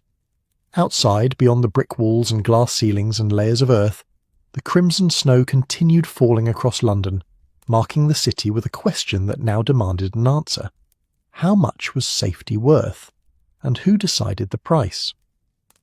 Watson kept his revolver trained on Volkov, but he could see in Holmes's expression that the situation had become far more complicated than simply apprehending a criminal. They were facing a man who had weaponized knowledge itself, who understood that information about biological threats could be as dangerous as the threats themselves, and who had positioned himself as both the problem and the potential solution. "You said the organism will mutate eventually," Holmes said quietly. "How long do we have?" Volkov's pale eyes reflected the laboratory's electric lights. "Perhaps weeks, perhaps months. The bacteria is adapting to warmer environments even now. Soon it won't require snow as a dispersal mechanism. It will spread through water, through air, through contact. And when that happens, Mr. Holmes, no negotiation will matter. The only question will be whether anyone still remembers that it was your compatriots who opened this particular Pandora's box 28 years ago." The silence that followed felt heavy with implications that neither Holmes nor Watson were prepared to fully confront. They had come seeking a murderer, and found instead something far more complicated. A grievance with merit, a threat with foundation, and a scientist who had learned that revenge and research could be made to serve each other with terrible efficiency. The standoff in the laboratory beneath the palm house lasted for perhaps 10 seconds, time enough for Watson to calculate firing angles, for Holmes to assess escape routes, and for Volkov to measure whether the two men before him understood the full implications of what he had just revealed. The electric lights hummed their continuous note, the glass enclosures maintained their varied temperatures with mechanical precision, and somewhere in the building above them, the palm house's ventilation system breathed warm air into tropical spaces while London's winter pressed against the glass from outside. It was Holmes who broke the silence, his voice carrying that particular quality of someone who had reached a conclusion and was now testing its validity through articulation. "You're lying," he said simply. Volkov's expression shifted slightly, not quite a surprise, but perhaps the recalibration that occurs when an expected reaction fails to materialize. "Lying about what specifically? My research is documented in these notebooks, the organisms are visible in these enclosures, and the deaths of 4 men are recorded in Scotland Yard's files. Which particular truth do you find implausible?" "All of it," Holmes replied, moving closer to the nearest glass enclosure and examining its contents, with the focused attention of someone reading evidence, rather than merely observing specimens. "Or rather, the truth you're presenting is accurate in its details, but fundamentally dishonest in its construction. You're not negotiating from a position of strength. You're negotiating from desperation. The organism isn't spreading uncontrollably through London. If it were, we'd be seeing widespread illness, hospitals overwhelmed, panic in the streets. Instead, we have 4 dead explorers, peculiar snow, and a city that's confused but not catastrophically endangered." Watson kept his revolver trained on Volkov but allowed himself a glance at Holmes, recognizing the tone that meant his friend's deductive machinery had engaged fully, and was now dismantling carefully constructed deceptions with the efficiency of a surgeon removing diseased tissue. Furthermore, Holmes continued, his finger tracing the frost patterns on the glass enclosure, your claim that the organism will mutate and become uncontrollable is theatrical fear-mongering rather than scientific prediction. Bacteria do mutate, certainly, but not on convenient timelines that support negotiation tactics. If this organism were genuinely as dangerous and adaptable as you suggest, the Russian Empire would never have allowed you to live after your exile, let alone permitted you to escape to England. They would have eliminated both you and your research rather than risk it falling into rival hands. Volkov's weathered face had gone carefully neutral, the expression of someone who had spent years perfecting the ability to reveal nothing, while his mind raced through revised calculations. You're making assumptions based on insufficient data, Mr. Holmes. I am making deductions based on what you've inadvertently revealed through both your words and your laboratory, Holmes corrected. He gestured to the glass enclosures lining the walls. These are not the tools of someone preparing for massive biological dispersal. They're the equipment of someone conducting careful, limited research. Your cultivation chambers are small-scale, suitable for studying specimens and perhaps producing enough material for targeted applications, like killing 4 specific individuals who were already infected decades ago, but wholly inadequate for the kind of city-wide contamination you're threatening. Watson was beginning to understand where Holmes's reasoning led, though the full picture remained incomplete. The red snow isn't spreading infection. It's triggering existing infections. The explorers were contaminated 28 years ago when they destroyed Volkov's facility. They've been carrying dormant bacteria ever since, probably in such small quantities that it caused no symptoms, but when exposed to the massive concentration in the red snow, the dormant infections activated catastrophically, Holmes finished, which means Dr. Volkov has successfully killed the 4 men who destroyed his original research, but he has cannot threaten London's general population with anything approaching the catastrophe he's suggesting. The thousands of people you claim are infected? Perhaps true, but the infection will remain dormant without specific triggering conditions that you cannot replicate on a large scale. You lack the resources, the equipment, and quite probably the complete understanding of your own organism to do what you're threatening. Volkov stood silent for a long moment, his pale eyes moving between Holmes and Watson with an expression that combined respect, resignation, and something that might have been relief. When he finally spoke, his voice had lost the theatrical edge of negotiation and carried instead a weary honesty. You are correct, of course. I cannot threaten London. I can barely threaten Kew Gardens. He moved to one of the laboratory benches and sat heavily, suddenly looking every one of his 60 years. The equipment you see here represents 5 years of work funded by giving lectures to pharmaceutical companies, consulting on cold storage techniques, and saving every spare shilling. It is sophisticated enough to culture the organism, to study its properties, to create concentrated doses for specific applications. But it is not, could never be, sufficient for weaponized dispersal across a city. Watson lowered his revolver slightly, though he kept it ready. The threat level had shifted from immediate danger to something more complex. A man who had exhausted his options and was now facing the consequences of choices made in desperation and grief. The red snow, Holmes said, settling into a chair opposite Volkov with the casual posture of someone sitting down for afternoon tea rather than confronting a man who had committed multiple murders. How did you achieve it? The coverage is too extensive for manual distribution, too consistent for natural contamination. A ghost of pride touched Volkov's expression, the scientist unable to completely suppress satisfaction in his technical achievement, even while acknowledging its ultimate futility. The Thames, he said simply, and London's water management system.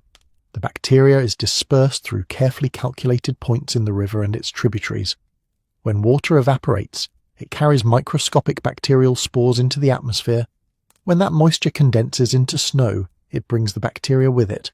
The red coloration is visible because I cultivated a strain that overproduces the iron compounds, not because it's necessary for the organism's function, but because I wanted the dispersal to be noticed, to be impossible to ignore. A calling card, Watson observed. You wanted credit for the explorers' deaths. I wanted people to know this wasn't natural, wasn't random. I wanted them to know that actions have consequences, Volkov replied, his accented English carrying decades of bitterness. that empires cannot simply destroy what they choose and walk away unpunished. The British explorers came into Russian waters, found my research facility, and decided they had the right to burn it, to kill my colleagues, to destroy work that represented years of effort. And for 28 years, nothing. No acknowledgement, no consequences, no justice. They returned to England, gave lectures about their Arctic adventures, were celebrated as heroes while my colleagues' bodies still lie frozen in Siberian permafrost. Holmes's fingers steepled beneath his chin, his grey eyes studying Volkov with that peculiar mixture of analytical distance and unexpected empathy that Watson had learned characterised his friend's approach to criminals, whose motives, if not their methods, contained some kernel of justified grievance. "So you tracked them," Holmes said quietly. "Spent 5 years locating each one, learning their habits, their health conditions, their vulnerabilities, discovered that they still carried traces of contamination from the original exposure, bacterial dormancy preserved in their bodies like memory preserved in tissue, and you engineered a reactivation trigger distributed through weather that would appear natural while simultaneously announcing itself as artificial, revenge that could not be ignored but could not quite be proven, elegant in its way." "Elegant," Volkov repeated, the word seeming to amuse him darkly. "Yes, I suppose that is one characterization. Another might be futile, because now you are here, now Scotland Yard knows, now the British government will be informed, and I will be arrested, tried, and hanged for murders that pale in significance compared to what was done to me and mine. The Empire's justice dispensed with the certainty that comes from writing history in the victor's language." The laboratory fell silent again, but this silence felt different, less tense than contemplative, as if all three men were trying to navigate the moral complexities of a situation where traditional categories of guilt and innocence had become insufficient frameworks for understanding. Watson holstered his revolver, a decision that drew sharp looks from both Holmes and Volkov. "I'm a doctor," he explained, his tone matter-of-fact. "I took an oath to preserve life when possible, and while you've killed 4 men, murdered them, let's not obscure that fact, you've also created a situation where arresting you might condemn thousands of people to potential danger if your organism truly is spreading and mutating as you've suggested." "A possibility I've greatly exaggerated," Volkov admitted, "but not entirely invented. The bacteria is in London's water system now. Small quantities, probably harmless to most people, but present. Without continued study, without someone monitoring its behaviour and development, there is a non-zero chance it could evolve into something more dangerous. Not likely, perhaps, but possible." Holmes rose from his chair and began pacing the laboratory, his long strides eating the space between equipment benches, while his mind visibly worked through possibilities. Watson recognised this mode, the moment when his friend stopped merely solving the immediate puzzle and began considering larger implications, strategic rather than tactical thinking. "The samples Dr. Ashford brought back from Siberia," Holmes said, stopping beside one of the glass enclosures. "You've been working with them for 5 years. You understand this organism better than anyone alive, possibly better than anyone who has ever studied it. What would be required to eliminate it from London's water system, or at least to render it harmless?" Volkov stood as well, drawn despite himself into the intellectual problem. "Temperature," he said immediately. "The organism thrives in cold, survives in moderate temperatures, but dies rapidly in sustained warmth above 15 degrees Celsius. If London experiences a prolonged thaw, if the snow melts, if the water temperature rises even slightly, the bacteria will die off naturally within days. It evolved for Arctic conditions, for permafrost and ice. English winter is barely cold enough to sustain it, and English spring will be fatal to it." "So the solution," Watson said slowly, understanding crystallizing, "is simply to wait for warmer weather? Will the coming thaw eliminate the threat naturally?" "The coming thaw will eliminate most of it," Volkov corrected, "but bacteria are adaptive. Some small percentage will survive, will find microenvironments cold enough to persist, and will potentially mutate to tolerate warmer conditions. Given enough time, years, perhaps decades, it could establish itself as part of London's normal bacterial ecosystem. A low-level presence that causes occasional illness but nothing catastrophic." Holmes had moved to Volkov's notebooks and was paging through them with the careful attention of someone who could read Cyrillic and understand scientific notation in any language. "You've documented countermeasures here, potential treatments, ways to accelerate bacterial die-off, methods for identifying infected individuals before symptoms become fatal. This isn't the work of someone planning biological terrorism, it's the work of someone trying to understand and control a dangerous organism. Because that is what I am, Volkov said. And for the first time Watson heard genuine anguish beneath the scientist's controlled exterior. I am not a monster, Mr. Holmes, though I have done monstrous things. I am a researcher who saw his life's work destroyed, his colleagues killed, and who spent 28 years reconstructing what was lost while the men responsible lived comfortably in London, celebrated for their heroism. The revenge was necessary. For my soul, if nothing else. But the research? The research was always the point. Understanding this organism, its potential benefits as well as its dangers, the knowledge it represents about life surviving in impossible conditions. Watson found himself in the peculiar position of sympathizing with a multiple murderer, a moral complexity that his military and medical experience should have prepared him for, but which still felt uncomfortably destabilizing. The explorers, he said quietly, they destroyed your facility. But did they know what they were destroying? Did they understand the research was scientific rather than purely military? Volkov's expression hardened. They knew enough to be afraid. They found my facility, saw the containment protocols, the biological specimens, the military presence, and they made assumptions, not entirely wrong assumptions, I admit, that the research was weapons development, which it was, at least partially. The Imperial Academy funded my work because of its potential military applications, but it was also pure science, Dr. Watson, understanding life at its most extreme, discovering organisms that challenge our definitions of what's possible. And the military applications, Holmes asked, looking up from the notebooks. Were you developing a weapon? I was developing knowledge, Volkov replied, the distinction apparently important to him. Whether that knowledge became a weapon depended on decisions made by people far above my position. I was told to study the organism, to understand its properties, to determine if it could be controlled and deployed. I did that work because it meant resources for research that fascinated me. If that makes me complicit in weapon development, then yes, I am guilty. But so is every scientist who has ever accepted government funding, every researcher who has published findings that could be weaponized, every doctor who has studied diseases that others might use for harm. Holmes closed the notebook and returned it carefully to its place on the bench. A reasonable argument that will impress exactly no one when you're standing trial for murder. The law, Dr. Volkov, is not designed to navigate the moral complexities of science funded by imperial ambition. It will see 4 dead men and 1 living murderer, and it will seek the traditional resolution regardless of historical context or scientific justification. I am aware, Volkov said simply. I was aware when I began this project that it would likely end in my arrest or death. I proceeded anyway because some actions demand response even when the response is ultimately futile.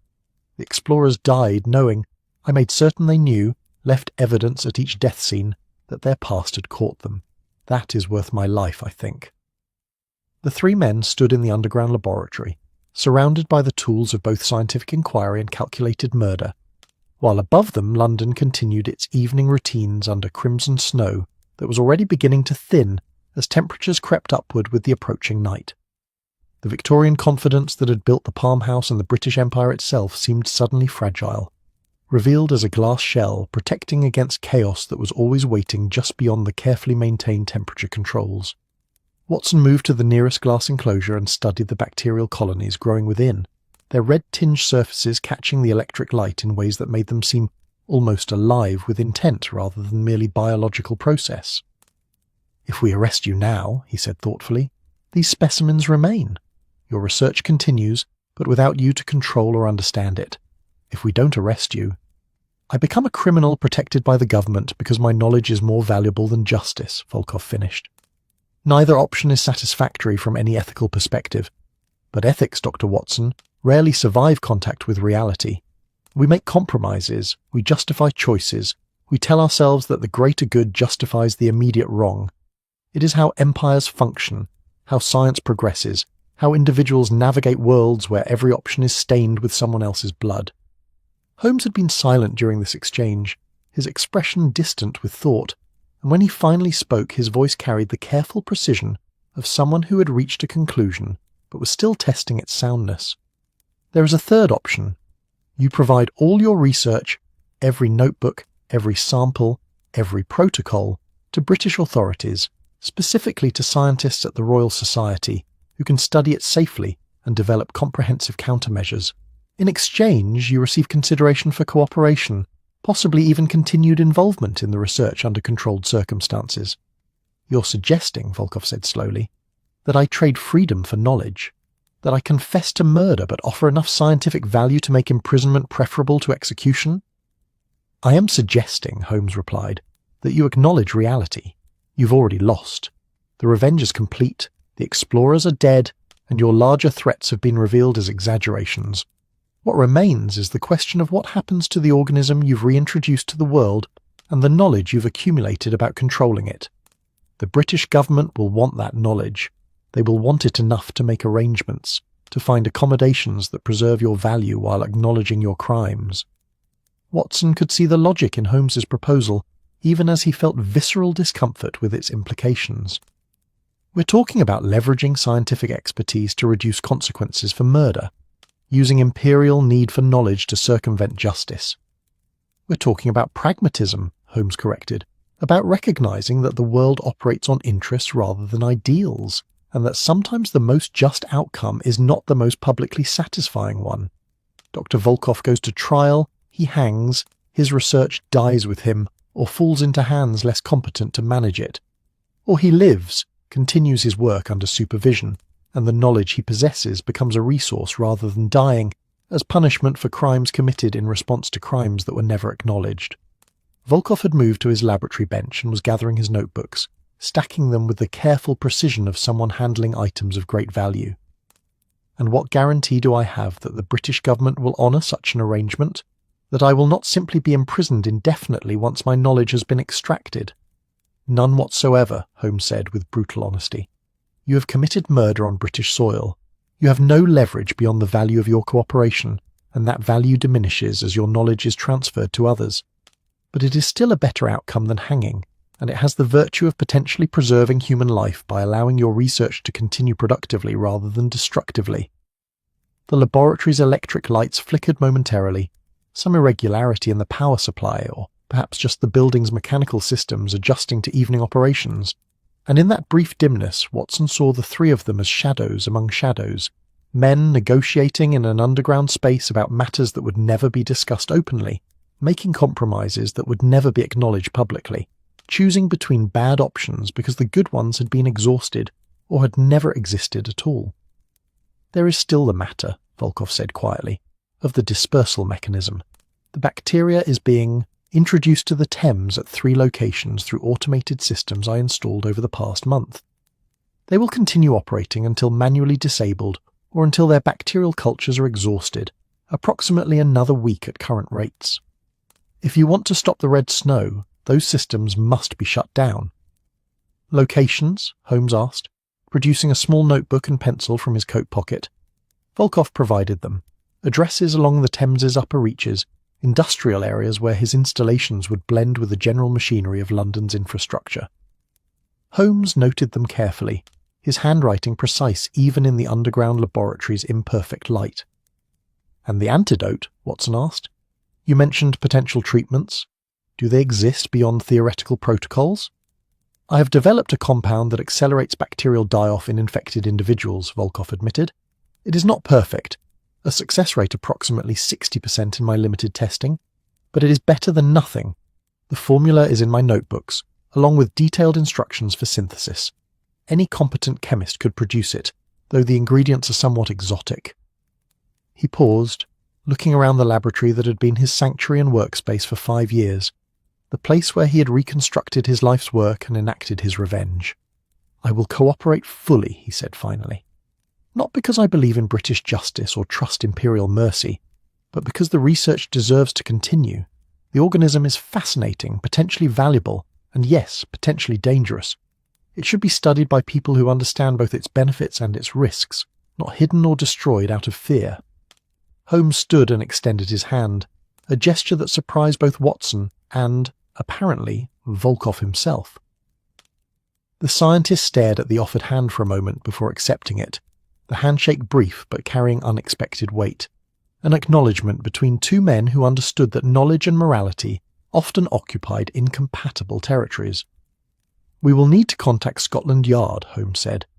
"Inspector Lestrade will be simultaneously relieved to solve the murders and appalled by the solution, but he is practical enough to understand that some victories come wrapped in uncomfortable compromises." He turned to Watson. "And we will need to move quickly. The dispersal systems must be disabled tonight, before dawn, before the snow can spread further. Are you prepared for several more hours of work in distinctly unglamorous conditions?" Watson checked his pocket watch, 7:30 in the evening, with the night stretching ahead full of tasks that would require climbing along the Thames embankment in winter darkness, disabling machinery he barely understood, and participating in arrangements that would make his complicity and moral compromise complete and irreversible. "I am prepared," he said simply, because that was what one said when Holmes asked impossible things, and because the alternative, allowing the situation to resolve through conventional justice, would almost certainly produce worse outcomes than the imperfect solution they were constructing. Volkov began gathering his research materials, preparing to surrender both his freedom and his life's work to a government that had never acknowledged the crimes committed against him, but which would happily appropriate his knowledge for its own purposes. Outside, beyond the brick walls and glass ceilings and layers of Victorian certainty, London continued breathing under crimson snow that was already thinning, already beginning its inevitable decline as temperatures rose, and the organism that had coloured it red started dying in an environment too warm for its survival.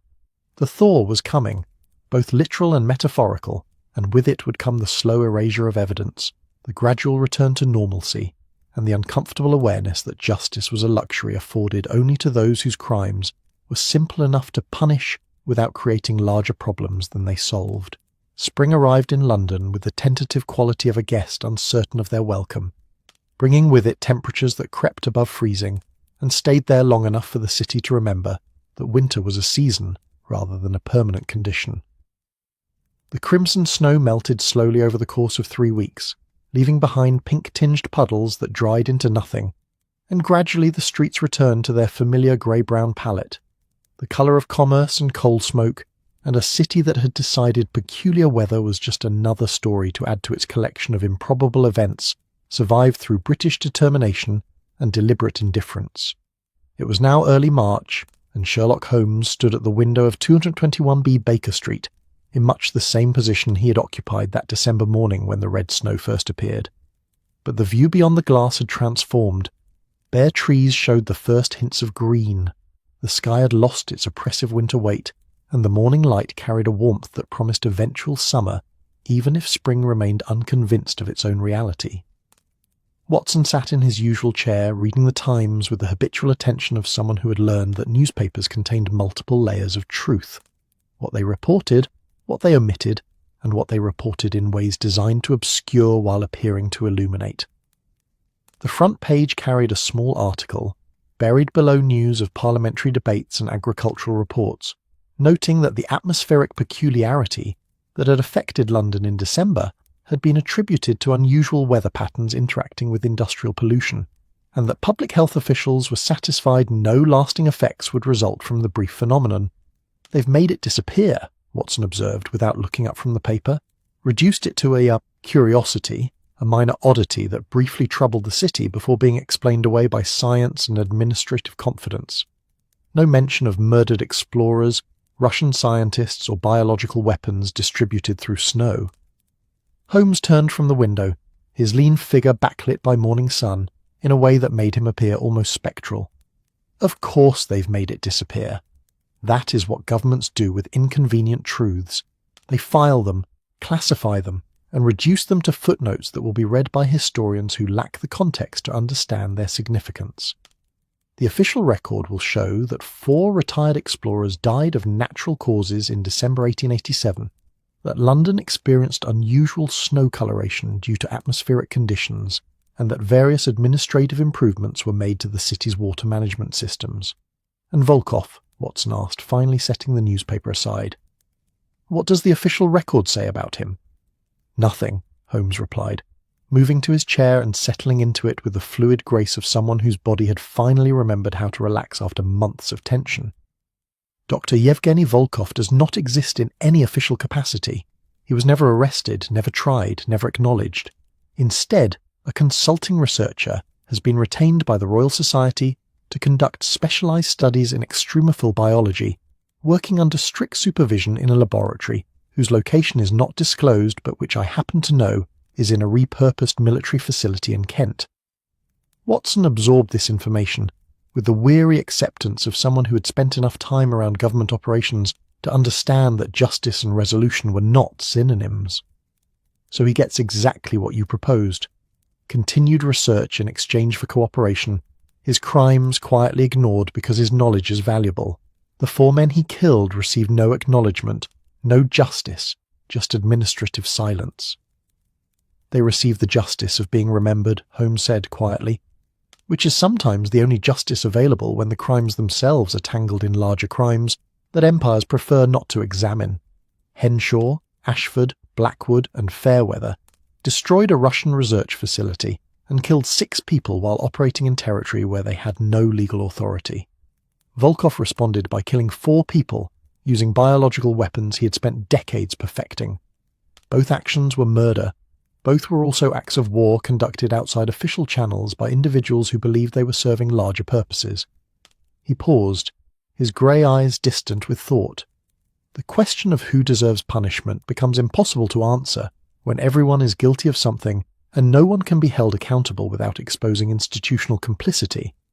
So the government does what governments do. It classifies, it compartmentalizes, it moves forward while pretending the past never happened. Watson rose and moved to the window that Holmes had vacated, looking out at Baker Street coming alive with morning traffic. A street vendor was setting up his cart, selling spring flowers that seemed almost defiant in their brightness after months of grey winter. Children played on the sidewalk, their voices carrying the particular joy of youth released from the constraint of heavy coats and early darkness. London was healing, returning to itself, though whether it understood what it was healing from remained unclear. The dispersal systems, Watson said, the ones Volkov installed along the Thames, we disabled them that night, along with Lestrade and a very confused group of constables who were told they were removing unauthorised scientific equipment, without being given details about what that equipment was doing. Do you think we got them all?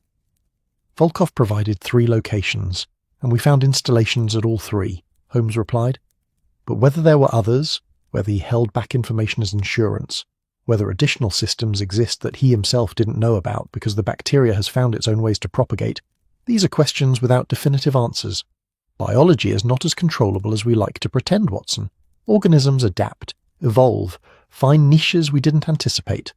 The bacteria Volkov introduced to London's water system is probably dying out as he predicted, killed by warmer temperatures and lack of suitable environment. Probably. But certainty in such matters is hubris disguised as confidence. A knock at the door interrupted the conversation. Mrs. Hudson's distinctive pattern, followed by her voice announcing that Inspector Lestrade had arrived and was waiting below, if the gentlemen were receiving visitors this morning. Holmes called for him to be sent up, and moments later the inspector appeared, looking considerably less harried than he had during those frantic December weeks, but still carrying the perpetual wariness of someone whose job required trusting no one completely, while maintaining professional relationships with everyone. "Holmes, Watson," Lestrade said, accepting the chair Watson offered, and waving away the offer of tea with the impatient gesture of someone who had already consumed too much caffeine that morning. "I've come from a meeting at the Home Office, one of those sessions where important people talk for 2 hours without saying anything substantive and then congratulate themselves on their decisive action. Your names came up." "Favourably, I hope," Holmes said with faint amusement. "Ambiguously," Lestrade corrected. "There's concern that you know too much about matters that officially don't exist. Questions about whether your discretion can be relied upon, whether additional steps might be necessary to ensure certain information remains appropriately contained." He paused, his ferret-sharp eyes moving between the 2 men. "I assured them that discretion is your specialty, and that taking additional steps against Sherlock Holmes would create more problems than it solved, given your network of contacts and your irritating habit of having documented everything." They found my argument persuasive, largely because the alternative was messier than they wanted to contemplate. Watson felt cold anger rise despite his attempts to maintain professional composure. They're threatening us? After we solved their problem, prevented a larger catastrophe, and agreed to participate in their administrative fiction. They're not threatening, Lestrade said. They're reminding you that some knowledge is dangerous to possess and that demonstrations of that danger are sometimes necessary to reinforce institutional prerogatives. It's bureaucratic intimidation, not actual violence, though I suppose the distinction is academic if you end up equally constrained. Holmes laughed, a short, sharp sound without particular humour. Please inform your Home Office contacts that I have detailed records of the entire affair, including Volkov's notebooks, which I copied before surrendering the originals, deposited with 3 separate solicitors under instructions to publish if anything unfortunate happens to either Watson or myself. Also inform them that I am neither stupid enough to threaten the government directly, nor compliant enough to be intimidated by vague implications about additional steps. We will maintain appropriate discretion because it serves everyone's interests, not because we fear consequences. Lestrade's expression suggested this response was exactly what he had expected, and precisely what he needed to report back to his superiors. I'll convey your position, though I'd recommend avoiding any public statements about Russian biological weapons, murdered explorers, or government conspiracies to hide inconvenient truths. The official story is atmospheric peculiarity and natural deaths, and maintaining that story serves purposes beyond mere administrative convenience, such as avoiding diplomatic incidents with Russia, Watson suggested, preventing public panic about biological weapons, protecting the reputations of dead explorers who are posthumously revealed to have committed war crimes. All of those, Lestrade confirmed, and also preventing situations where the government must acknowledge that private citizens sometimes solve problems that official institutions cannot or will not address. Your success makes us look incompetent, which means we're motivated to minimize how much credit you receive while ensuring you remain available for future situations where unofficial intervention proves necessary. Holmes stood and moved to his desk, returning with a sealed envelope that he handed to Lestrade. This contains my formal report on the affair, written in language carefully calibrated to acknowledge official narratives while preserving factual accuracy. You may deliver it to your superiors with my compliments and the suggestion that some truths are best preserved in classified files rather than destroyed entirely. Future governments may find the information valuable, even if the current one prefers ignorance. Lestrade accepted the envelope and stood to leave, but paused at the door with the expression of someone who wanted to say something but was uncertain whether professional protocols allowed it. For what it's worth, he said finally, you did good work. Complicated work. Morally ambiguous work, but work that needed doing. The 4 dead men were murderers themselves. Volkov was both victim and perpetrator, and the neat categories that make law enforcement comprehensible all collapsed into grey areas where every choice was stained. You navigated that as well as anyone could, better than most would. It won't be acknowledged publicly, but it should be acknowledged privately. Thank you, Inspector, Watson said quietly, surprised by the emotion that Lestrade's words evoked. That means more than you might realise. After Lestrade departed, the sitting room settled back into contemplative silence. Holmes returned to his chair while Watson remained at the window, both men processing the conversation and its implications. Outside, London continued its spring awakening, indifferent to the complexities that had briefly threatened it, and equally indifferent to the compromises that had been made to preserve it. "Do you think he's right?" Watson asked eventually. "Did we do good work, or did we simply participate in an administrative cover-up that allowed a murderer to escape justice because his knowledge was valuable?" Holmes was silent for a long moment, his fingers steepled beneath his chin in that characteristic gesture. "I think," he said slowly, "that we operated in circumstances where good and bad became insufficient categories for evaluation. Volkov committed murder, 4 calculated killings motivated by revenge and grievance. That is inarguably wrong, but he committed those murders in response to crimes that were never acknowledged, against men who had themselves committed murder and faced no consequences because their crimes served imperial interests. Where does justice lie in such situations?" "It lies in following the law," Watson suggested, though his tone carried doubt even as he spoke, "in arresting criminals and allowing courts to determine guilt and punishment." "A comfortable position," Holmes replied, "if the law is just and courts are impartial, and the system itself is not complicit in the original crimes. But when the law serves primarily to protect the powerful, and when courts enforce rules written by empires to justify their own actions, what then?" Volkov's victims were celebrated explorers who destroyed a research facility, killed 6 people, and were rewarded with lecture tours and comfortable retirements. Is that justice? Watson turned from the window to face his friend directly. And your solution? Allowing Volkov to continue his research under government supervision, his crimes forgotten in exchange for cooperation. Is that justice? No, Holmes said simply. It is pragmatism. It is the recognition that perfect justice is unattainable in imperfect systems, and that sometimes the best available outcome is one where the maximum number of people survive and the minimum amount of knowledge is lost. Volkov lives and works under constraint, his research potentially benefiting medicine while his freedom is forfeit. The 4 explorers died, their crimes unacknowledged but at least met with consequences. London was threatened but ultimately protected. No outcome satisfies all ethical requirements, but the compromise serves more interest than any absolute position would. He stood and moved to the window beside Watson, and together they looked out at the city that had survived crimson snow, biological weapons, and the uncomfortable revelation that sometimes monsters were created by the same systems that claimed to protect against them. The bacteria is dying, Holmes continued, his voice carrying a contemplative quality. Warmer weather is killing it, as Volkov predicted, and within weeks it will be gone from London's water system, existing only in controlled laboratory samples and classified government reports. The red snow will become a story people tell, a curious phenomenon that briefly troubled the city before being explained away. And we will carry the knowledge of what really happened, unable to speak it openly but unable to forget it entirely. A burden, Watson observed. A responsibility, Holmes corrected. The burden of knowing that the world is more complicated than newspapers suggest, more morally ambiguous than law enforcement acknowledges, more dangerous than governments admit, and the responsibility of operating within that complexity without becoming paralyzed by it, making difficult choices while remaining aware that every choice excludes alternatives that might have been better in ways we cannot predict. The morning sun climbed higher, warming the sitting room and casting long shadows that gradually shortened as the day progressed. Mrs. Hudson brought breakfast eventually, tea and toast and the familiar routines that marked ordinary days in Baker Street. Holmes and Watson ate in companionable silence. 2 men who had faced extraordinary circumstances and emerged with their friendship intact if their innocence somewhat diminished. Later that afternoon, Watson would write an account of the affair in his journal, not for publication, but for personal record. He would document the facts as they occurred, the decisions made, the compromises reached. He would note his own discomfort with outcomes that satisfied no ethical framework completely, while serving pragmatic purposes adequately.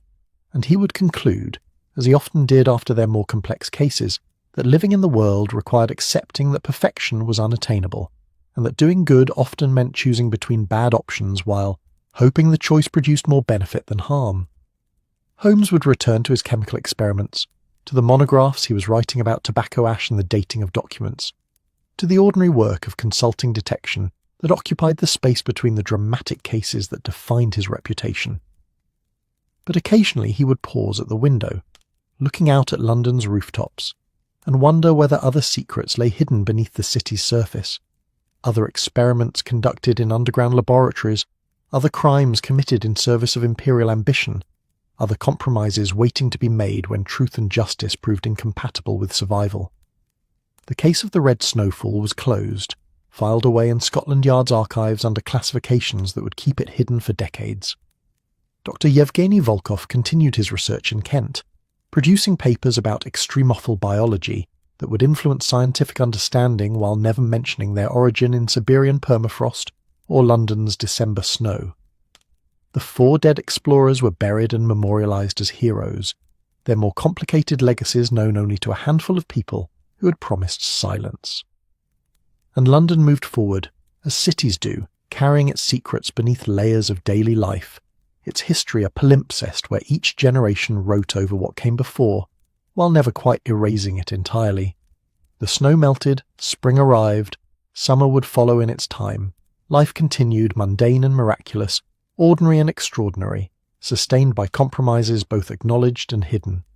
In Baker Street, as evening approached and gas lamps flickered to life along the street, Holmes played his violin, slow, melancholic melodies that spoke of complexity without requiring words.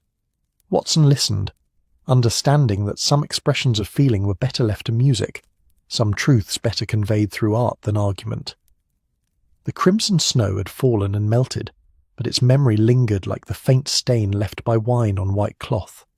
Mostly invisible unless you knew where to look, but never entirely gone, a reminder that even the cleanest surfaces carried marks of what they had survived. And in that lingering, in that imperfect preservation of truth despite official erasure, perhaps there was a kind of justice after all, not the justice of courts and punishment, but the justice of memory, of bearing witness, of refusing to forget even when forgetting would be easier. The day ended as days do, with darkness and rest and the promise of tomorrow, and in the morning London would wake again, carrying forward its accumulated history of surviving impossibilities, one more story added to the countless others that made the city what it was, resilient, complicated, and stubbornly alive despite everything that had tried to kill it. That's our story tonight. Maybe you're settling under the quiet glow of Stockholm, the warm island breeze of Jamaica, the peaceful night air of Kuala, Lumpur, or the soft twilight of Florence. If this moment brought you ease like the episode, and subscribe for more nights filled with gentle comfort, let the silence cradle you. Let your worries loosen. Let your dreams drift softly into the darkness. Sleep gently now, wherever you are in this vast and beautiful world.